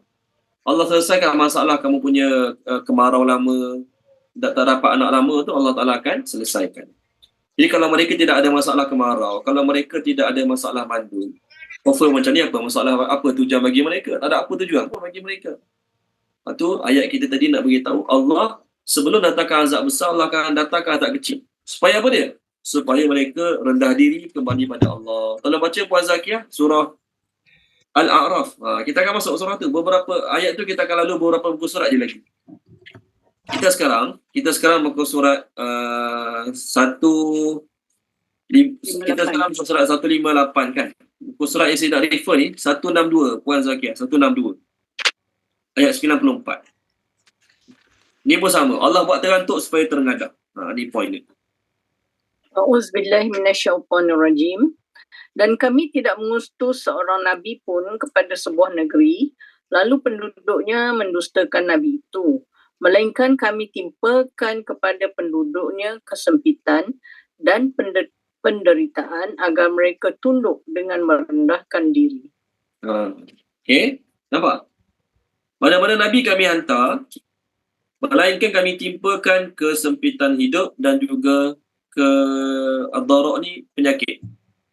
Al-Ba'sa tu apa dia nama? Extreme poverty, miskin gila-gila punya. Ad-dara' tu disease, Allah bagi penyakit-penyakit. Apa tujuannya? Allah buat miskin, Allah buat mereka kekurangan harta, Allah bagi mereka penyakit-penyakit supaya mereka tunduk merendah diri pada Allah SWT. Itu tujuan dia. Maknanya apa dia? Sebelum Allah datangkan azab besar, Allah bagi azab kecil dulu. Allah bagi azab kecil dulu. Dan bagi azab kecil, buat dono juga, barulah Allah bagi azab yang besar. Jadi Nabi Nuh AS, ni Nabi paling lama berdakwah. Nabi Nuh AS adalah Nabi yang paling lama berdakwah. Dalam tempoh paling lama berdakwah tu, Allah tak bagi kaum dia azab kecil ke? Allah mesti bagi kaum dia azab kecil. Walaupun Allah bagi pada mereka kemarau, susah dapat anak, sebagaimana diceritakan tadi, kaumnya tetap tak nak kembali pada Allah. Lalu Allah SWT pun mengazab mereka, menenggelamkan mereka. Apa cara Allah tenggelamkan mereka? Allah Ta'ala datangkan air daripada langit dan Allah datangkan air daripada perut bumi. Sehingga air tadi punya dalam, air tadi punya besar, ombak dia setinggi gunung. Air tadi bukan sekadar air naik, lepas tu dia, kita panggil apa ya? Dia naik, dia tak laju arus dia macam kolam. Tempat kita mungkin ada kolam renang. Kita biasa pergi kolam renang kan. Kolam renang walaupun dia dalam, tapi air dia tenang kan? Air dia tenang. Air laut yang naik ke bumi bukan air yang tenang. Air yang sangat laju, arusnya sangat laju. Punya laju arus dia sehingga dia punya, kita panggil apa, ombak dia tinggi gunung. Bayangkan kalau ombak tinggi gunung, air dia macam mana? Nah, dia bukan air kat pantai, tepi pantai biasa kat Malaysia ni. Air dia sangat tinggi. Kat mana ya? Okey, muka surat 226. Muka surat 226. Tolong baca Puan Rohana, muka surat 226. Ni kisah Nabi Nuh AS ajak anak dia naik kapal. Anak dia nama Kan'an. Ayat 42. 22 ayat 42.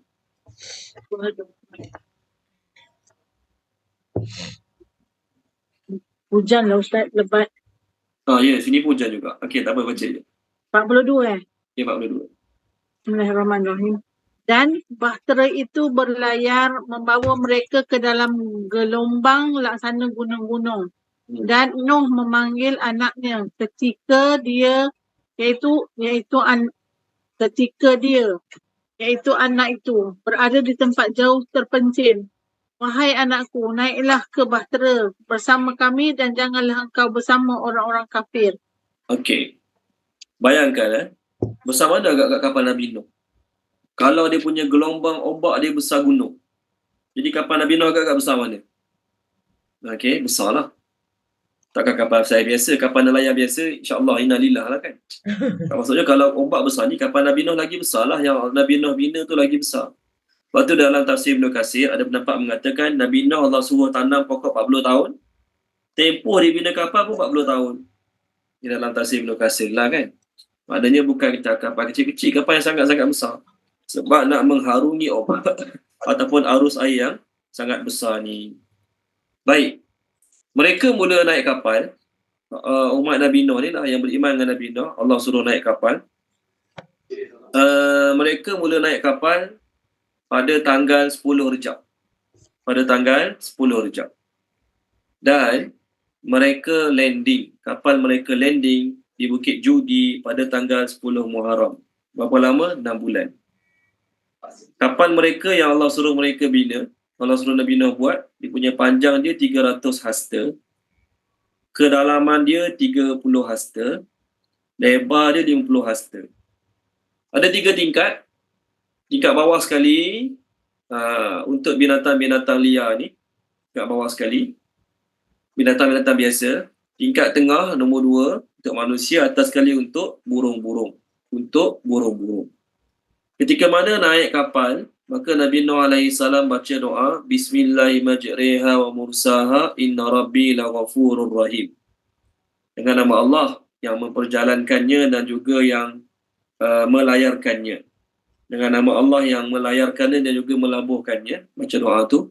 Biasa naik kapal terbang pergi umrah adalah baca doa tu dalam kapal terbang kan. Bismillahirrahmanirrahim wa mursaha inna rabbi laghafurur rahim.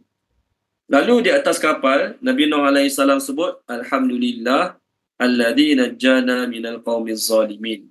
Tolong baca muka surat 344. Muka surat 344. Okey. Ayat 28 dengan 29. Ni doa Nabi Nuh masa atas kapal.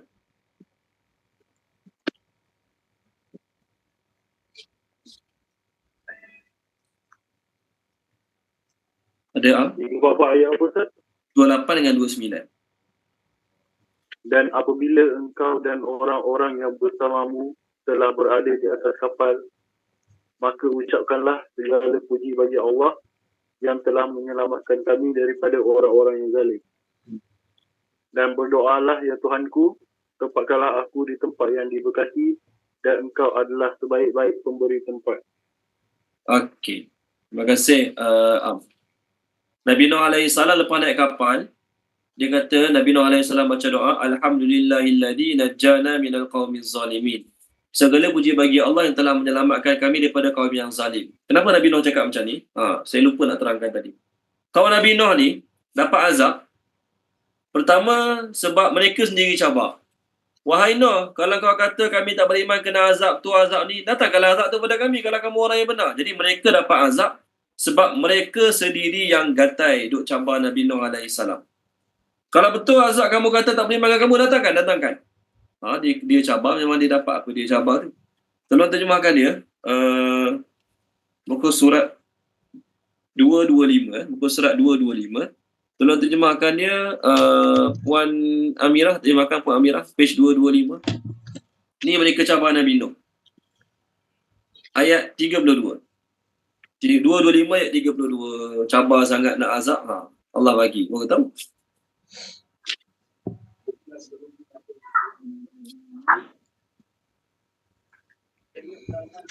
Ada Puan Amirah? Ada tak ada? 225 ayat 32. Dan 33 sekali lah. Auzubillahi minasyaitanir 32 dengan 33. Ya, betul. Mereka berkata, wahai Nuh, sesungguhnya kamu telah bertikam lidah dengan kami dan kamu telah memanjangkan bantahanmu terhadap kami. Maka datangkanlah kepada kami azab yang kamu ancamkan kepada kami, jika kamu termasuk orang yang benar. Nuh menjawab, hanya Allah yang akan mendatangkan azab kepada kamu jika dia menghendaki dan kamu sekali-kali tidak dapat melepaskan diri. Okey, terima kasih Pak Amir. Jadi mereka cabar sebelum mereka dapat azab tu. Allah bukan sekadar bagi azab kecil pada mereka supaya mereka kembali. Mereka siap cabar lagi. Wahai Nuh, banyak cakap sangat, datangkan azab. Okey, satu. Yang kedua, oleh kerana Nabi Nuh banyak sangat dakwah mereka pada Allah, mereka tak suka, mereka warning Nabi Nuh. Kamu cakap lagi macam tu, kami rejam kamu. Tolong baca Puan Mai Zaitun, muka surat 372, muka surat 372, ayat 116, 117 sampai 120. Ni nak cerita, kan tadi baca, segala puji bagi Allah yang telah menyelamatkan kami daripada kaum yang zalim. Dia Allah selamatkan kenapa? Kerana mereka mengancam nak bunuh Nabi Nuh alaihissalam, nak rejam Nabi Nuh alaihissalam. Muka surat 372 ayat 116 sampai ayat 120.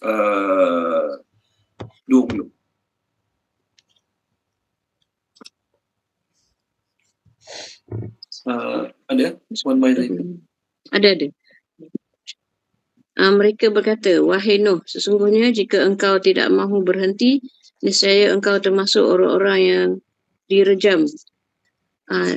Nabi Nuh berkata, ya Tuhanku, sesungguhnya kaumku telah mendustakan aku. Maka berilah keputusan antara aku dengan mereka dan selamatkanlah aku dan mereka yang beriman bersamaku. Kemudian kami menyelamatkan Nuh dan orang-orang yang bersamanya di dalam kapal yang penuh muatan. Kemudian setelah itu kami tenggelamkan orang-orang yang tinggal. Okey, terima kasih Puan Mai Zaitun. Okey. Jadi mereka mereka cabar Nabi Nuh satu. Yang kedua, mereka warning Nabi Nuh, terus cakap lagi macam ni, kami akan rejam kamu. Waktu Nabi Nuh alaihissalam doa pada Allah, ya Allah buat keputusan antara aku antara mereka. Selamatkanlah aku daripada mereka. Maka Allah datangkan banjir besar. Lepas Allah datangkan banjir besar pada mereka, maka Nabi Nuh alaihissalam pun baca doa tadilah. Muka surat yang baca untuk kita tadi. Muka surah Al-Mu'minun tadi. Muka surat 344. Segala puji bagi Allah yang telah menyelamatkan kami daripada kaum yang zalim. Oleh kerana kapal tu berlayar 6 bulan kat laut, bayangkan 6 bulan berlapar kat laut. Okey. 6 bulan duduk tengah laut. Nak landing kat mana tak tahu sebab tak ada daratan. Kalau nampak daratan, pergi kat daratan tu, landing kat daratan tu. Masalahnya seluruh dunia, seluruh bumi ditenggelami air masa tu. Seluruh bumi, seluruh tanah ditenggelami air. Tak ada nampak tanah langsung pada masa tu. Kalau kita kata 6 bulan berlayar, nampak ada daratan, pergilah landing kat daratan tu. Tak, seluruh bumi ditenggelami air. Maka Nabi Nuh alaihissalam pun doa ayat 29. Wa qur rabbi anzilni munzalan mubarakan wa anta khairul munzilin. Ya Allah, turunkanlah aku di tempat turun yang berkat. Landingkanlah aku di tempat landing yang berkat. Dan kau adalah sebaik-baik yang memberi tempat. Allah terima tak doa Nabi Nuh? Allah terima. Maka ulama tafsir kata, kapal Nabi Nuh berlayar kat mana? Kat salah satu pada 3 tempat berkat. Dalam Quran, Allah sebut ada 3 tempat berkat. Wattini wa zaitun, wa turi sinin, wa hadzal baladil amin. Ini 3 tempat berkat. Watini wa zaitun, demi pokok tin dan pokok zaitun, Allah nak beritahu tentang bumi Syam. Bumi yang mana banyak pokok zaitun, banyak pokok tin kat situ, iaitu tempat Allah pilih ramai para nabi jadi nabi. Bumi Syam. Syam ni 5 negara lah. Syria, Jordan, Palestin, Lebanon. Satu lagi, 5 negara. Bila sebut Syam, Syria, Jordan, Palestin, Lebanon. Lagi lupa dah. 5 negara sebut Syam. Jadi itu pertama tempat berkat. Yang kedua, Waturi Sinin. Tur Sina, pergunungan Sinai. Tempat Nabi Musa dapat Taurat daripada Allah Ta'ala, namanya pergunungan Sinai. Itu tempat berkat juga. Yang ketiga lagi berkat, wahadal baladil amin, tanah Mekah. Jadi kapan Nabi Nuh AS turun, Allah turunkan di salah satu pada 3 tempat berkat ni. Sama ada di Yaman Syam. tak masuk Ustaz. Apa dia? Yaman. Yaman tak termasuk. Yaman tak termasuk dalam Syam pada masa itu. Okey, Yaman tak termasuk. Satu lagi dah lupa dah. Nombor 5 negara lah bila sebut Syam. Jadi Nabi Nuh AS doa pada Allah agar Allah landingkan kapal dia kat tempat yang berkat. Jadi bila sebut tempat berkat, 3 salah satu daripada 3 tu. Jadi tak payah claim lah, dulu kapal Nabi Nuh pernah landing kat Malaysia. Malaysia tak termasuk dalam tempat berkat. Walaupun Malaysia Allah bagi banyak keberkatan, walaupun Malaysia kita kata tanah subur dan sebagainya, tapi tidak termasuk dalam kategori tanah berkat. Tanah berkat, Mesir, Palestin dan juga Mekah. Itu yang Allah sebut tanah berkat. Jadi kapal Nabi Nuh AS, ulama-ulama tafsir mengatakan turun pada salah satu 3 tempat ni. Doa yang dibaca oleh Nabi Nuh tu bagus kalau kita amalkan. Anak kita habis belajar, tak tahu nak kerja kat mana. Kan tak tahu nak kerja kat mana, amalkan doa ayat 29 surah Al-Mu'minun tu. Cuma ada, ya Allah, tempatkanlah aku di tempat yang berkat, dan kau sebaik-baik yang memberi tempat. Berkat tak berkat ni kita mana nampak? Kalau saya lah kan, dapat habis belajar, contoh. Kat mana nak kerja, tengok kat mana gaji paling banyak. Kat mana gaji paling tinggi tu kita pergi kan, contohlah. Tapi pertama istikharah. Yang kedua, baca doa tu. Kita tak tahu tempat mana lagi berkat, tempat mana lagi banyak kebaikan. Mungkin tempat kerja ni gaji dia tak banyak sangat. Okeylah. Tapi senang jaga solat, senang baca Quran. Okey. Apa lagi? Kadang-kadang sebulan sekali bos ada buat program keagamaan. Contoh, ni sekadar contoh. Lepas tu tempat kerja lagi mungkin gaji tinggi tapi nak sembahyang susah sikit. Okey. Nak buat kebaikan pun susah sikit. Contoh. Jadi berkat tak berkat ni kita tak tahu macam mana akan datang. Maka istikharah yang pertama. Yang kedua baca doa tadi. Nak pindah tempat kerja ke, ataupun nanti kita nak pencen tak tahulah. Kita nak duduk bandar ke nak duduk kampung. Okey. Duduk kampung tenang sikit contoh. Memang kampung tenang tapi biasanya kalau kat kampung pengajian-pengajian agamanya tak banyak cakap bandar. Jadi kita tak tahulah mana terbaik untuk kita kan. Jadi istikharah. Lepas istikharah bacalah doa. Wa qur rabbi anzilni munzalan mubarakan wa anta khairul munzilin. Okey, baik. Dalam satu kitab tafsir mengatakan ketika mana Nabi Nuh AS, Allah suruh bawa binatang sepasang-sepasang. Allah suruh Nabi Nuh AS bawa binatang sepasang-sepasang. Okey, setiap binatang tu Allah suruh bawa sepasang-sepasang. Tolong baca dia sepasang-sepasang ni. Puan Ira tolong baca boleh Puan Ira. Kita refer muka surat tadi. Muka surat yang baca tu sebelah dia. Surah Al-Mu'minun. Surah Al-Mu'minun tadi. Okey, kejap Sebelah dia bawah sekali. Kita banyak muka surat 343. Puan Ira, 343 ayat 27. 343 ayat 27.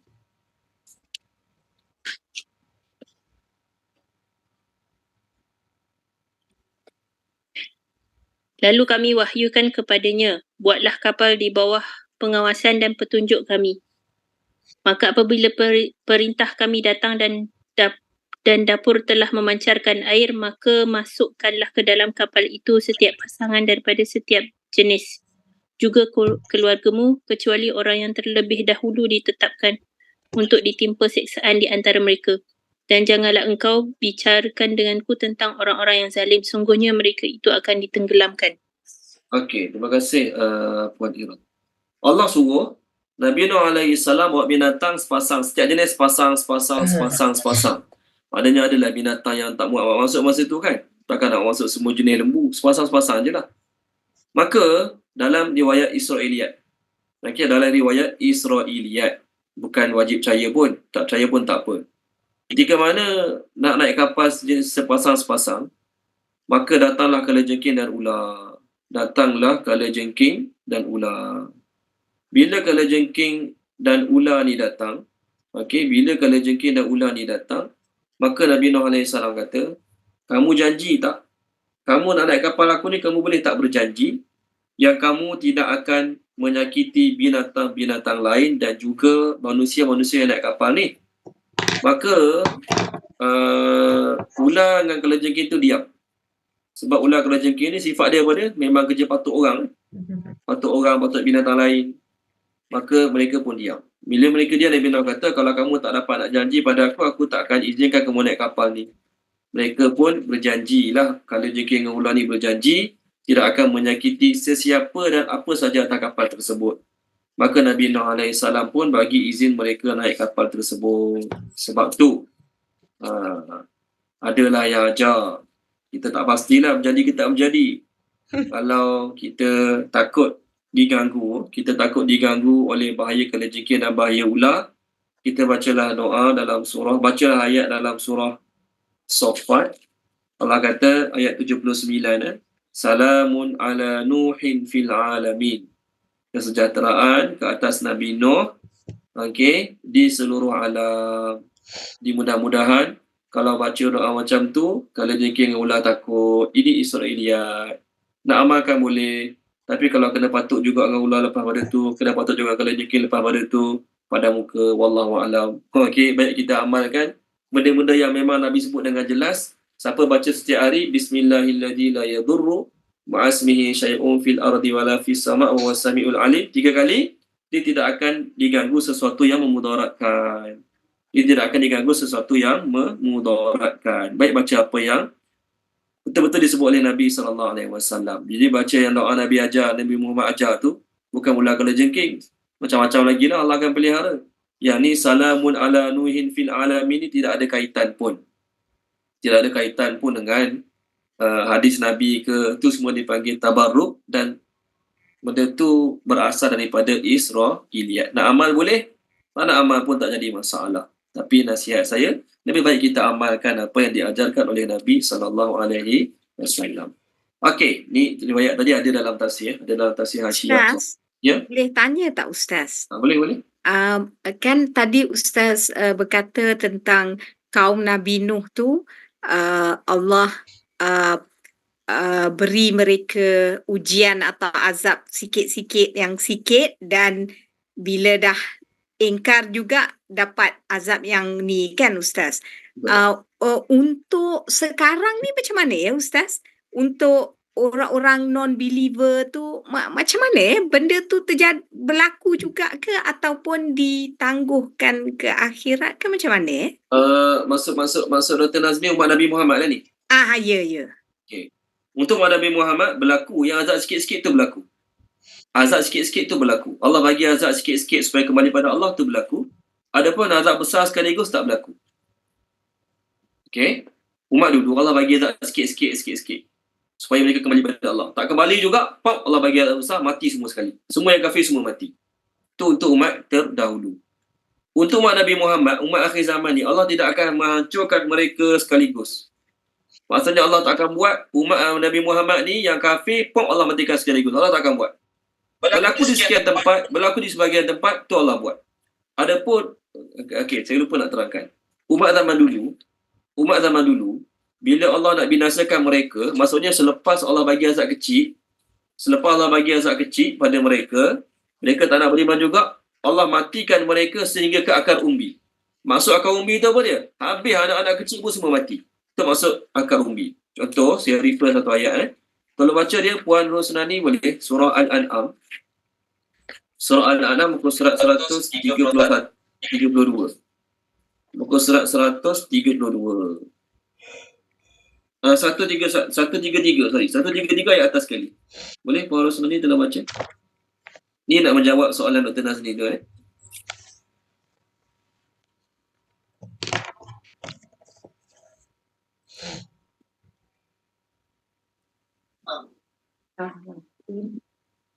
Ayat 45.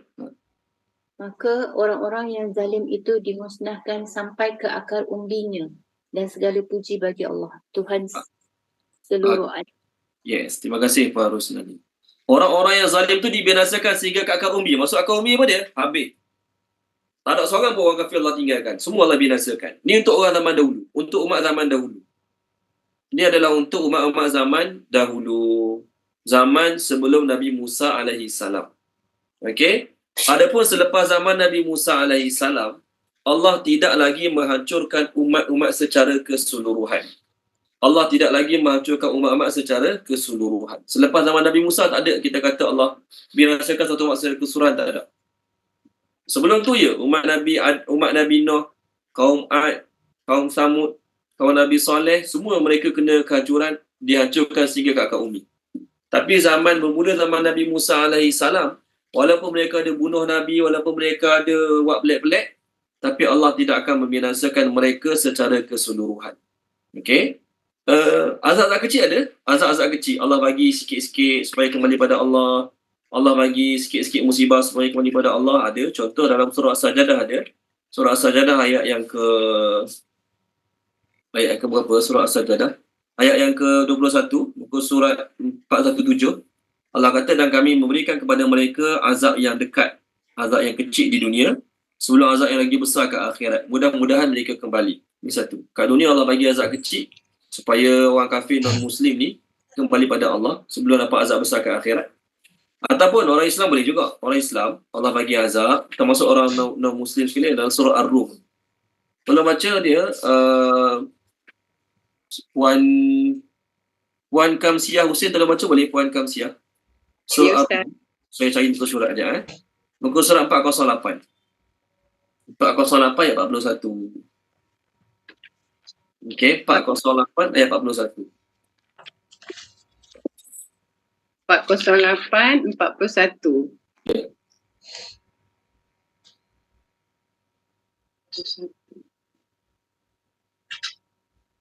Bismillahirrahmanirrahim.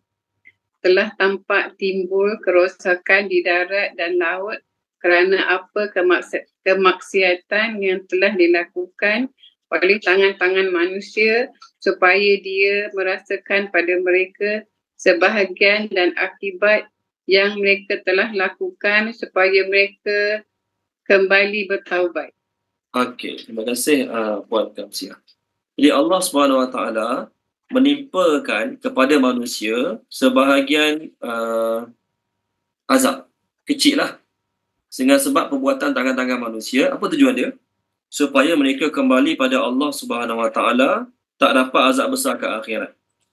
Jadi untuk umat ni dan umat-umat sebelum ni, Allah tidak akan membinasakan secara keseluruhan. Kalau ikut kat Yahudi buat perangai bila? Yahudi buat perangai sejak zaman Nabi Musa lagi. Tapi Allah tidak pernah menghancurkan Yahudi secara keseluruhan. Ada beberapa tempat Yahudi yang Allah ubah jadi kera, jadi khinzir, ada yang Allah tenggelamkan dalam bumi, ada berlaku pada sebagian orang Yahudi. Tetapi untuk Allah binasakan secara keseluruhan, saya belum jumpa lagi lah ayat-ayat sedemikian. Okey, saya belum jumpa lagi ayat-ayat yang Allah binasakan Yahudi secara keseluruhan. Zaman sebelum tu, ya, zaman sebelum Nabi Musa AS, bila Allah nak binasakan mereka, Allah guna lafaz qata'a dengan dabira. Qata'a dengan dabira tu beri maksud apa dia? Dihancurkan sehingga akar umbi. Umat dahulu, bila Allah nak binasakan, Allah binasakan sehingga akar umbi. Umat Nabi Muhammad, ya, Allah bagi azab, Allah bagi musibah. Sebahagian tempat, sebahagian kampung, sebahagian negeri ada kena. Tapi nak kata secara keseluruhan tu tidak berlaku. Okey? Wallahu a'lam. Okey. Orang non-Muslim kat tempat kita ni, kita tak kata nak cakap macam mana. Sebab apa? Kebiasaannya, Allah Ta'ala akan azab orang-orang kafir ni setelah mereka diberi peringatan berkali-kali. Okey? Orang Muslim kat negara kita yang ada dekat dunia hari ni, berapa kali mereka diberi peringatan? Jadi soalan tu kena tanya orang Islam lah. Berapa kali orang Islam beri peringatan kepada mereka? Okey. Sebenarnya, azab yang besar yang Allah timpakan untuk umat ni apa dia tahu? Azab yang besar Allah timpakan untuk umat akhir zaman ni, Allah tak perlu datangkan gempa bumi, Allah tak perlu datangkan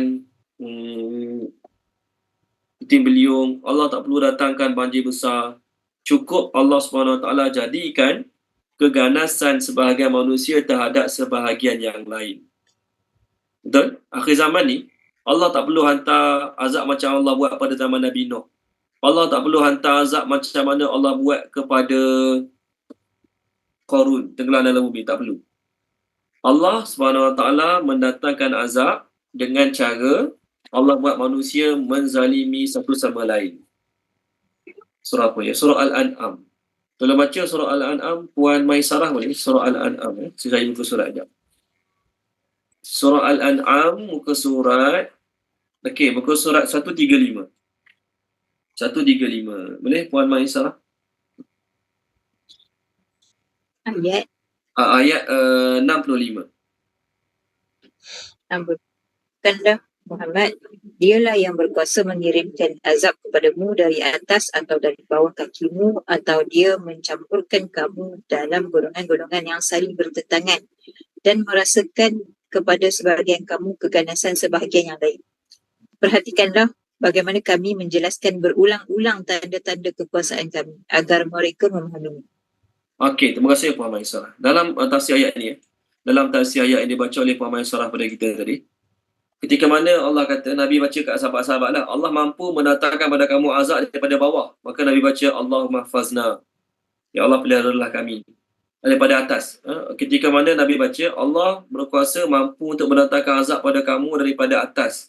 Maka Nabi kata, Allahumma hafazna. Ya Allah, peliharalah kami. Au min tahti arjulikum, ataupun daripada bawah. Maka Nabi kata, ya Allah, lindungilah kami. Okey, semoga Allah pelihara, Allah lindungi.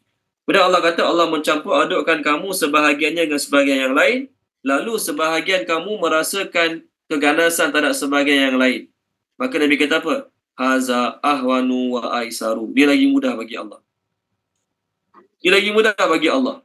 Allah tak perlu datangkan azab puting beliung ke, banjir besar ke. Allah buat sebahagian manusia merasakan keganasan terhadap sebahagian manusia yang lain. Ini ada satu lagi hadis. Okey, daripada Amir bin Sa'ad bin Abi Waqqas, dia berkata, Nabi SAW doa lama pada Allah. Kat skrin tengok hadis. Nabi SAW doa lama pada Allah. Kemudian, baginda bersabda, aku doa minta 3 perkara pada Allah. Aku doa minta 3 perkara pada Allah. Aku minta pada Allah agar tidak membinasakan umatku dengan tenggelam. Gempa bumi lah. Tenggelam dalam bumi. Berlaku gempa bumi. Zaman Nabi zaman sekarang banyak berlaku gempa bumi. Boleh pun berlaku gempa bumi kat Turki. Maksud kat sini, tenggelam secara keseluruhan. Allah tak akan tenggelamkan umat ini secara keseluruhan. Fa'ataniha, Allah kabulkan doa tu. Yang kedua, aku minta pada Allah agar tidak membinasakan umatku dengan kemarau. Kemarau lama bertahun-tahun macam berlaku pada zaman Nabi Yusuf. Takkan berlaku. Habis tu Ustaz kat Afrika, kat Kenya, sebahagian tempat berlaku. Sebahagian tempat berlaku. Kemarau, kebuluran. Tapi secara keseluruhan tak akan berlaku. Allah bagi kat Nabi. Yang ketiga, aku minta kepada Allah agar dia tidak menjadikan keganasan sebahagian manusia mengenai sebahagian manusia yang lain.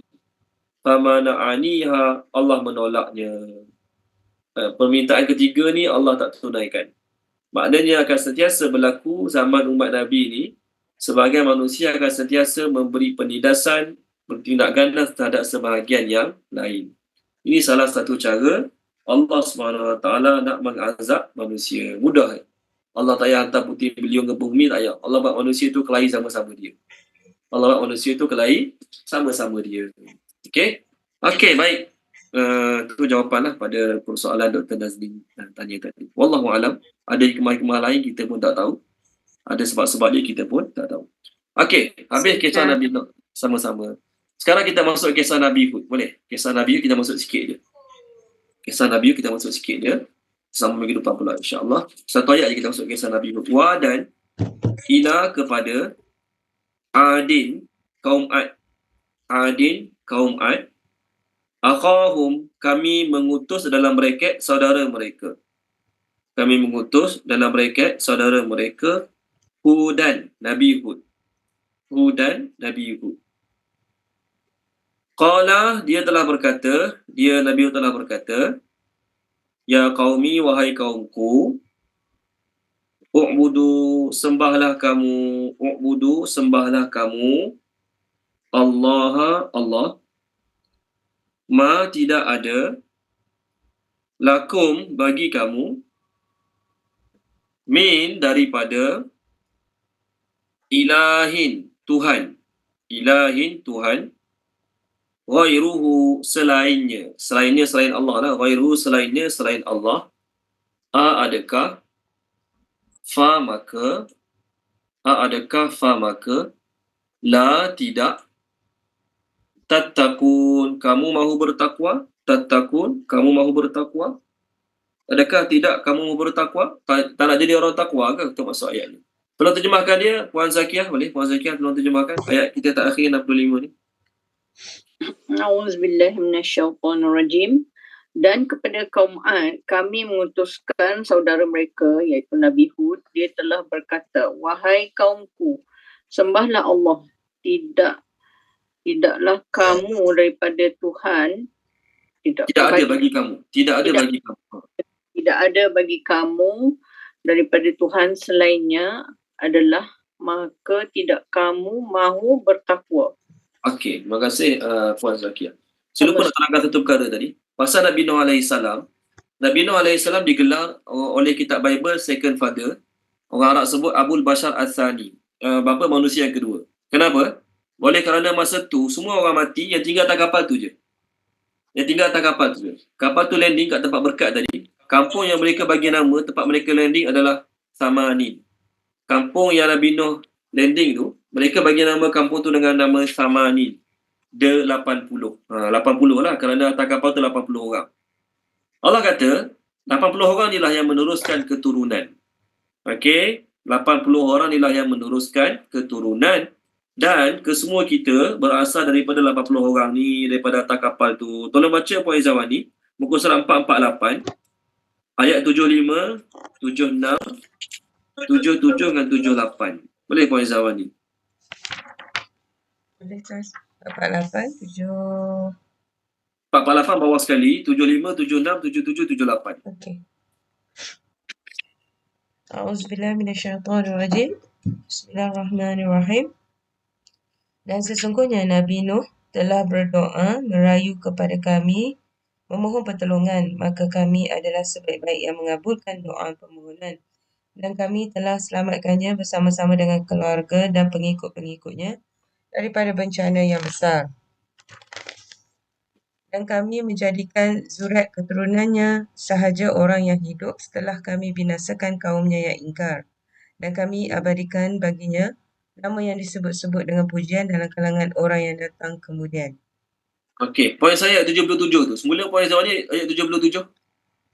Dan kami menjadikan zuriat keturunannya sahaja orang yang hidup setelah kami binasakan kaumnya yang ingkar. Okey. Kami jadikan zuriat keturunan Nabi Nuh saja orang yang hidup setelah kami matikan orang-orang yang ingkar. Bahala 80 orang atas kapal tu, takkan semua anak jenis anak Nabi Nuh. 80 orang atas kapal tu, takkan semua anak Nabi Nuh. Dia macam mana? Daripada situ boleh dikatakan semua anak jadi Nabi Nuh. Anak Nabi Nuh kahwin-kahwin dengan orang lain, dapat cucu kahwin dengan orang lain lagi. Jadi kalaulah kita cari balik silsilah keturunan kita, mesti kita akan sampai pada Nabi Nuh AS. Dalam kitab tafsir mengatakan Nabi Nuh ada 4 orang anak, seorang mati dalam banjir besar tadi. Ada 3 orang yang masih hidup. Pertama nama Sam, orang putih panggil Sam lah. Yang kedua Ham, ketiga Yafith. Okey, Yafith. Sam ni dia merupakan bapa bagi keturunan belah-belah negara Arab. Ham dia merupakan Abu Sudan, belah-belah orang kulit hitam tu. Manakala Yafis dia adalah Abu Turki. Belah-belah Turki tu berasal daripada keturunan Yafis. Itu Melayu, Cina, India, belah-belah Nusantara, Asia ni macam mana? Daripada 3 keturunan tu cross keluar puak ni. Cross keluar puak ni. Jadi daripada 3 orang itulah keluar manusia-manusia yang lain. Sebab tu Allah panggil Bani Israel. Allah kata zurriyatan man hamalna ma'anu. Wahai zuriat yang kami bawa sama-sama atas kapal bersama Nabi Nuh. Farahana telah baca oleh Farahana surah Isra. Allah cakap dengan Bani Israel, tapi Allah panggil mereka dengan wahai zuriat orang yang kami bawa bersama-sama Nabi Nuh. Muka surat 282 ayat yang kedua dan ayat 3 surah Isra. 282 Ayat 2 ayat 3. ayat 2 ayat 3. Bismillahirrahmanirrahim. Dan kami berikan kepada Musa kitab Taurat dan kami jadikannya petunjuk bagi Bani Israel dengan berfirman, janganlah kamu mengambil pelindung lain selain aku. Ayat 3, wahai keturunan orang-orang yang kami bawa bersama Nuh, sesungguhnya dia, yakni Nuh adalah hamba Allah yang banyak bersyukur. Okey. Terima kasih Puan Rohana. Allah panggil Bani Israel, wahai keturunan orang-orang yang kami bawa bersama Nabi Nuh. Orang-orang yang kami bawa bersama Nabi Nuh, adakah anak Nabi Nuh saja? Tak. Orang lain termasuk juga. Kawan dia, kawan anak dia termasuk juga dalam golongan tu. Jadi, ayat ini nak beritahu bahawasanya Allah sebut keturunan Nuh kerana apa? Walaupun kita sebut 3 orang nama anak tadi, Sam, Ham dan Yafis, tapi selain 3 orang tu, mana-mana yang ada atas kapal bersama Nabi Nuh, dia panggil anak Nabi Nuh juga. Anak, kita kata saudara se-Islam. Saudara se-Islam, dia panggil anak Nabi Nuh juga. Tak semestinya anak dari sudut, dia panggil apa? Saya lupa dah. Tak semestinya anak kandung yang dimasukkan. Tapi siapa-siapa ada atas kapal masa tu, semua dipanggil anak Nabi Nuh alaihi salam. Okey, baik. Itu kisah Nabi Nuh alaihi salam lah. Ayat ini, ayat tadi yang dibaca oleh Puan Zakiyah tadi, cerita pasal Nabi Hud, kaum Ad. Ni nama dia kat skrin ya. Ad ni asalnya nama kaum. Yang kat atas tu. Nama kaum Ad tu nama orang. Ad bin Aus bin Iram bin Sam bin Nuh. Berapa generasi nak sampai pada kaum Ad tu? Lepas pada tu, masa Ad ni ada, Nabi Hud tak ada lagi. Nabi Hud ni cicit pada Ad. So, nama Nabi Hud bawah dia, Hud bin Abdullah bin Rabaj bin Khalud bin Ad bin Aun bin Iram bin Sam bin Nuh. Ini nama dia. Jadi nak ceritanya, kaum Ad tu adalah nama orang. Ad tu adalah nama orang. Daripada nama orang Ad ni diberi nama kaum. Daripada nama orang Ad tu diberi nama kaum. Jadi kaum Ad kenapa? Dulu ada tok mereka yang hebat, nama Ad. Jadi salah silah keturunannya dipanggil Ad. Jadi bila kita kutuk Ad, kita kata apa? Laknat Allah ke atas Ad. Adakah kita kutuk orang ni? Tak. Kita tak kutuk orang ni. Orang ni masih lagi Muslim ni. Tok dia ni, dia dengan Nabi Nuh tak jauh. Ad ni dengan Nabi Nuh tak jauh. Nabi Nuh atas kapal, anak dia Muslim, cucu dia Muslim, cicit dia Muslim, dia pun Muslim, tak ada masalah lagi. Lepas pada bawah-bawah tu mula sembah berhala. Tu Allah hantar Nabi baru, Nabi Hud tu. Jadi bila kita kutuk Ad, kita kata Allah kutuk Ad dalam Quran, adakah kita kutuk ni? Tak, kita tak kutuk ni. Kita kutuk kaum dia yang buat jahat zaman Nabi Hud ni, yang syirik pada Allah. Kita sebut Allah kutuk Hud dalam Quran, Allah kutuk Ad dalam Quran, bukan kutuk dia, kutuk kaum dia. Sama lah juga kita kutuk Israel hari ni. Adakah kita kutuk Nabi Yaqub alaihi salam? Nabi Yaqub dipanggil Israel kan? Nama Nabi Yaqub Israel. Bila kita kutuk Israel hari ni, adakah kita kutuk Nabi Yaqub? Tak. Kita kutuk keturunan dia yang diberi nama dengan nama dia. Kita kutuk keturunan Nabi Yaqub yang diberi nama Israel. Jadi ada orang tulis, jangan kutuk Israel. Sebab kutuk Israel macam kutuk Nabi Yaqub. Begitu kalau orang nama Muhammad, dia kutuk Quran, dia kutuk Allah, dia kutuk para Nabi. Boleh kutuk dia lah. Sebab nama dia Muhammad. Tapi kalau kutuk dia nanti sama macam kutuk Nabi Muhammad. Boleh cakap macam tu? Tak boleh. Kita kutuk Israel, kita tak ada seorang pun niatkan nak kutuk Nabi Yaqub AS. Kita kutuk Israel, kita cela perbuatan Israel, maksudnya kita kutuk keturunan Nabi Yaqub yang perangai pelik tu. Ini jangan salah antara nama puak dengan nama orang. Nama individu dengan nama orang, tak boleh salah. Okey, kita berhenti sini dululah. minggu depan kita sambung kisah kaum Ad. Kelebihan kaum Ad ni, saiz mereka besar berbanding dengan puak-puak lain, berbanding dengan kaum-kaum yang lain. Okey, apa yang baik pada Allah SWT, apa yang tak baik daripada kekurangan kelemahan saya, mohon maaf pada tuan-tuan dan puan-puan, minta apa pada Allah SWT. Bismillahirrahmanirrahim. Subhanallah wa bihamdihi, subhanakallahumma wa bihamdika, asyhadu an la ilaha illa anta, astaghfiruka wa atubu ilaik. Allahumma zayyinna bi zinatil Qur'an wa akrimna bi karamatil Qur'an wa syarifna bi syarafatil Qur'an wa adkhilna al-jannata bi syafa'atil Qur'an ya dzal fadli wal ihsan. Allahumma anfa'na bima 'allamtana wa 'allimna ma yanfa'una wa zidna ilma walhamdulillahi rabbil alamin. Terima kasih semua.